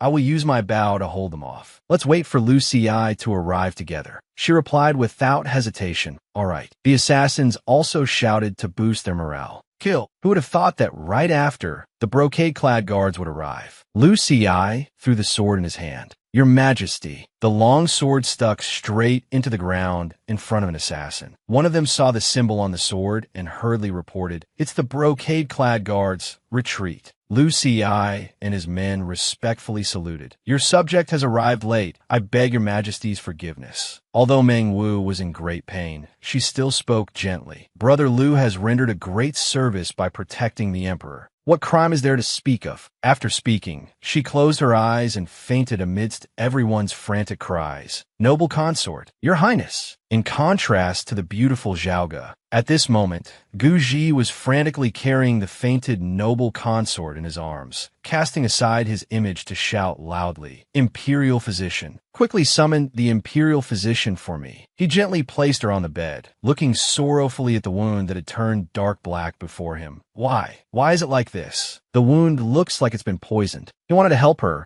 but could do nothing. In the end, he could only hold her hand and whisper, "It is because of my incompetence that the noble consort was injured. I would rather be injured myself than let her suffer any harm." But there was nothing I could do, only watch helplessly as she suffered. The emperor's tears streamed down his cheeks. "Noble consort, nothing can happen to you. If I lose you, A tear of his dripped onto the floor. Coincidentally, she also spoke up to reassure him. "Your Majesty, I'm fine." The emperor, seeing her awake, was stunned. "How are you?" She suppressed her pain and smiled, explaining, "Your Majesty need not worry. When I was preparing the heart-protecting armor for the hunt, I also prepared some dried ku herb. When applied to a wound, it looks like poison, but it has no effect." Gu Ji, seeing her trying to be strong in front of him, couldn't help but feel a little angry. He pulled her into his arms and whispered, "Even with armor, being shot must have been very painful. I shouldn't have agreed to let you put yourself in danger." At this moment, she finally revealed her thoughts. "The court officials deeply respect my brother, and my brother is extremely loyal to Great Qin, so the Prince Regent does not want to see my brother return to the capital. This opportunity can be used to legitimately bring him back to the capital city." The sound of Gu Xian's hurried footsteps mingled with the announcement of the gatekeeping eunuch. "The Prince Regent has arrived. The imperial physician has arrived." His face was filled with worry and panic. As soon as he entered, he respectfully saluted, a complete departure from his usual demeanor. "Greetings, Your Majesty. I heard that Your Majesty and Her Highness were assassinated, so I came here immediately." Then he turned and snapped at the imperial physician behind him. "Why aren't you examining Her Highness yet?" which frightened the man. Yes. He took her pulse for a long time before daring to give his diagnosis. "Her Highness's wound did not hit a vital spot, but as for the poison on the wound, your subject cannot determine what kind of poison it is." After hearing this, Gu Xian's entire body radiated a thick, killing intent. He grabbed the man by the collar and warned, "If anything happens to the noble consort, I will hold you responsible." Meng Wu stirred and woke up. The imperial physician took the opportunity to save his own skin. "Her Highness is awake." Hearing her voice, he rushed over, calling gently, "Ah." But the emperor was a step faster, holding her hand to ask, "Noble consort, are you feeling better?" Even though she was fine, she still forced a weak voice to reply, "I have heard the imperial physician's words. It seems my time is running out." Gu Xian was stunned. He then took out a vial of elixir from his robes. The imperial physician saw it and couldn't help but be surprised. "Isn't this the 100 purifying pill that can cure 100 poisons?" He leaned close to the Prince Regent and whispered, "Your Highness, this 100 purifying pill is very difficult to refine. You only have 2 of them. Using one on Her Highness will inevitably." Hearing this, he glared at the physician, but that gloomy expression couldn't stop the man's tongue. He continued, "Although this 100 purifying pill can cure 100 poisons, we don't know if it can cure Her Highness's poison."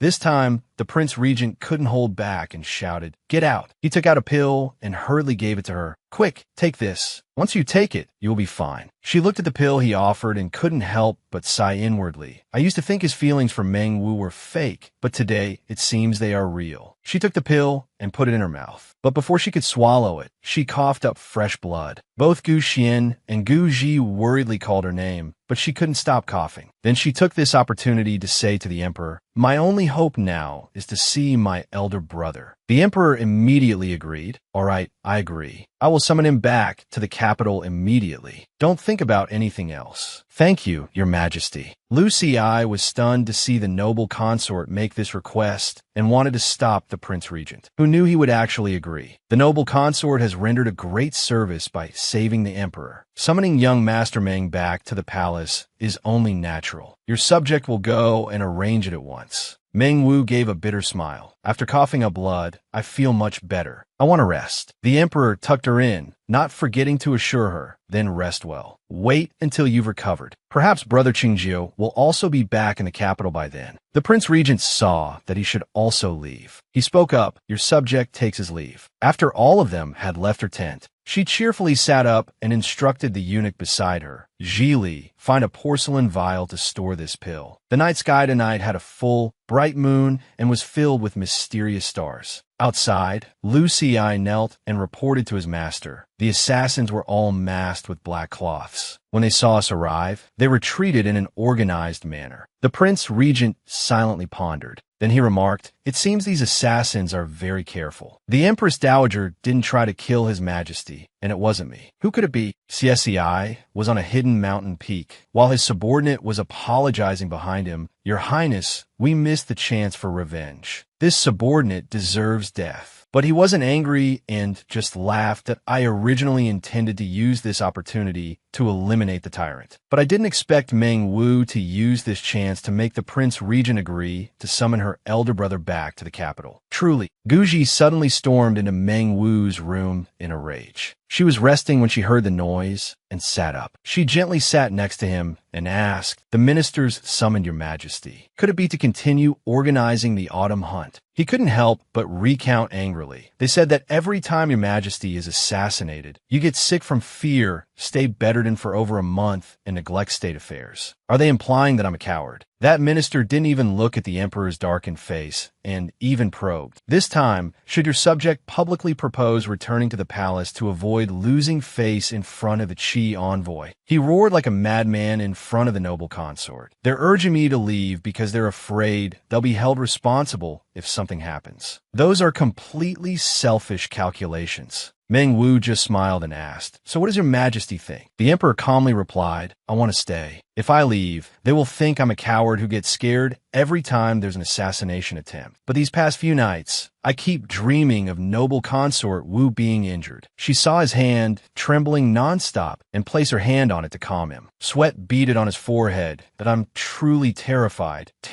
of losing you. She reminded him, "Your majesty doesn't need to worry about me. Your majesty is intelligent and brave. Only by displaying the talents of a king can you be recognized. This is what your majesty needs most right now." Hearing the person he loved say this, the emperor seemed to have an epiphany, and his eyes lit up. Then he wanted her to promise him, "Then I will continue the hunt. The noble consort will stay here and recuperate well." "All right." At first, she was a little stunned, but then she smiled and agreed, "All right." In her heart, she couldn't help but feel happy. It seems he wants to rely on his own strength to gain respect, and he's also wary that I might disguise myself as a man and sneak among the soldiers to go with him. She gently stroked his hair. "If your majesty is often startled awake in the middle of the night, remember, I am the sovereign's woman. I can protect myself." Guji was taken aback when he heard her say this. He frowned and said dejectedly, "Why does it feel like an elder is lecturing a junior?" She asked blankly, "Is that so?" "Of course it is." He just felt a little wronged. "The noble consort is 3 years older than me. Although they say a woman 3 years older holds a golden brick, the noble consort has placed that golden brick on my shoulder, as if I'm 30 years younger than you." He carefully tucked the blanket in for his noble consort, assuring her, "But I will continue to make myself stronger. Soon enough, the noble consort will admire me." Suddenly, he leaned close to her ear and whispered, "At that time, I will turn defense into offense." Then he sat up straight, meticulously instructing, "Rest well. I'm going to answer the ministers. The autumn hunt will continue." After the emperor was out of sight, Meng Wu sat up with her cheeks flushed red. She touched her cheeks and wondered, "Why is my face so hot?" The ministers below were a little skeptical after hearing the decision. Continue the autumn hunt? Has His Majesty been frightened out of his wits? The emperor just explained calmly. During the great autumn hunt ceremony, an ugly bird made the ministers of Great Qin lose all face. If I return to the palace because of a small assassination attempt, wouldn't the envoy from the state of Qi think that Great Qin is useless? The ministers below were moved to tears. His Majesty finally cares about face. They immediately saluted, "Your Majesty is wise." The Prince Regent, seeing this scene, speculated, "Do those fools think the puppet emperor has become wise?" Of course, he wouldn't let him achieve it so easily, so he offered his opinion. "The autumn hunt is just for seeking good omens. Your Majesty's safety is more important. I suggest everyone hunts together." He smiled smugly. This way, under everyone's eyes, Meng Wu can't help the tyrant act recklessly, and the ministers will realize he was just lucky to shoot that bird. It was still the same deer by the stream from the other day. As it was leisurely drinking water, it detected a sound and quickly ran away. Even Gu Ji, who was taking aim, lost his patience and closed his eyes. Then he angrily yelled at the chaotic crowd behind him. "You protect me so noisily that you scare away the prey. What am I supposed to shoot now? Shoot through your heads." Gu Xian sighed wearily. "Has your majesty forgotten about the assassination? You cannot act recklessly." He even deliberately glanced behind him as a reminder. "Your majesty, swords and blades have no eyes. I will retreat when the time comes." The emperor laughed and ordered, "Little imperial uncle, I am not acting recklessly, just telling you all to move further away. That way you won't scare off the prey. Besides, with Lord Liu by my side, I will not be in danger." The Prince Regent could not refute. Guji did not forget to remind the soldiers behind, "You all follow me and pick up what I hunt, understand?" The troop of soldiers behind replied in unison, "Understood." Then the emperor led the way, galloping off. The envoy from the state of Qi thought smugly, "On this diplomatic mission to the state of Qin, not only can I humiliate the Qin king, but I can also please his majesty, then become famous and be rewarded. I fought tooth and nail for this job. King of Qin, don't disappoint me." No one expected that the first flag-bearing soldier was the disguised noble consort. She secretly cheered for him. "Your Majesty, I hope you will succeed." In the bright sunlight of the forest, a deer appeared, standing majestically. The emperor drew his bow, about to take aim. Suddenly, his eyes widened in surprise, because that deer was a rare white deer. By the time the crowd behind caught up, from the ministers to Liu Ci to the Prince Regent, everyone was stunned with surprise. Even someone like Meng Wu, who had lived 2 lives, was startled, remembering the white deer from years ago. Auspicious. She recalled once naming a white deer with the late emperor. "That respectful look in your majesty's eyes. You clearly think the name Little White is not good, don't you? Then let's call it auspicious." The late emperor replied gently, "I'll listen to whatever you say."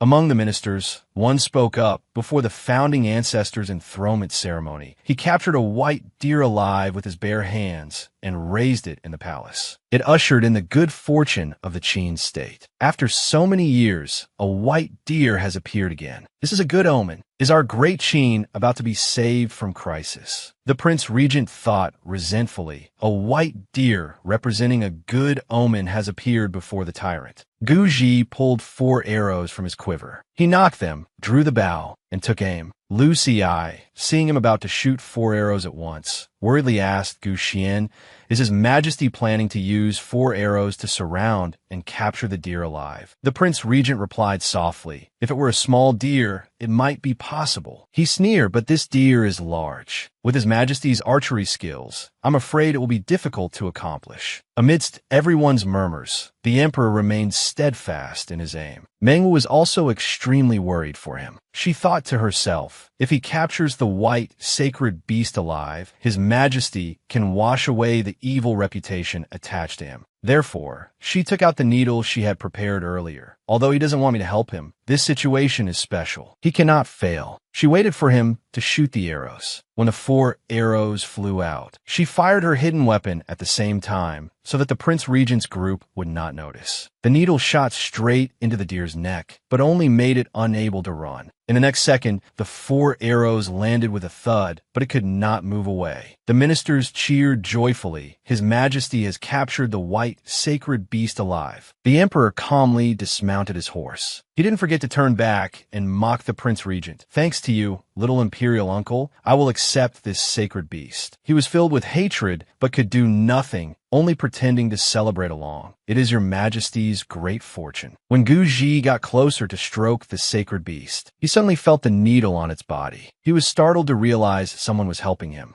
He quickly turned to look at the soldiers behind him, thinking to himself, "So it was the noble consort secretly helping me again." The emperor then pulled out the arrow stuck in the ground, in front of the sacred beast. He held it up and said to all the ministers, generals, and guards under his command, "Heaven has shown its grace. This white deer is an auspicious object. I only used 4 small arrows to block its path, and it truly stopped for me for great Qin." He clutched the arrow to his chest. "I am deeply moved. Thinking back since my ascension, I have been more tyrannical than benevolent. I am truly ashamed. I have decided to correct all my faults and be a tolerant and magnanimous king. I want to raise this sacred beast in the imperial palace to remind myself." The ministers were all dumbfounded upon hearing this. The tyrant was admitting his mistakes in front of everyone, and even speaking such words from the bottom of his heart. The emperor gently stroked it. The sacred beast did not resist at all, obediently letting the tyrant pet it. The ministers were moved to tears. The tyrant must be truly repentant. They all knelt down and saluted, shouting continuously, "Your Majesty is merciful. Your Majesty is sagacious." Guji smiled happily. Even a noble consort smiled. The emperor ordered, "My beloved ministers, please rise. I am very happy to have obtained the sacred beast and no longer wish to kill. The hunt ends here. Prepare to return to the palace." The carriage carrying the sacred beast slowly began to move. The emperor still led the procession to escort it back to the palace. The noble consort at the rear saw a suspicious-looking soldier. As soon as she saw that assassin draw his weapon, she warned, "Your Majesty, be careful." Guji had just turned his head when he was horrified to see a guard impersonator rushing towards him with a short dagger. Suddenly, a whip wrapped around the assassin's wrist and tightened. It turned out that the noble consort had acted first, saving him from the dangerous situation. Although she tried her best to pull the assassin back, he was still able to hold his hidden weapon firmly. Then he ruthlessly stabbed at the gap in his armor.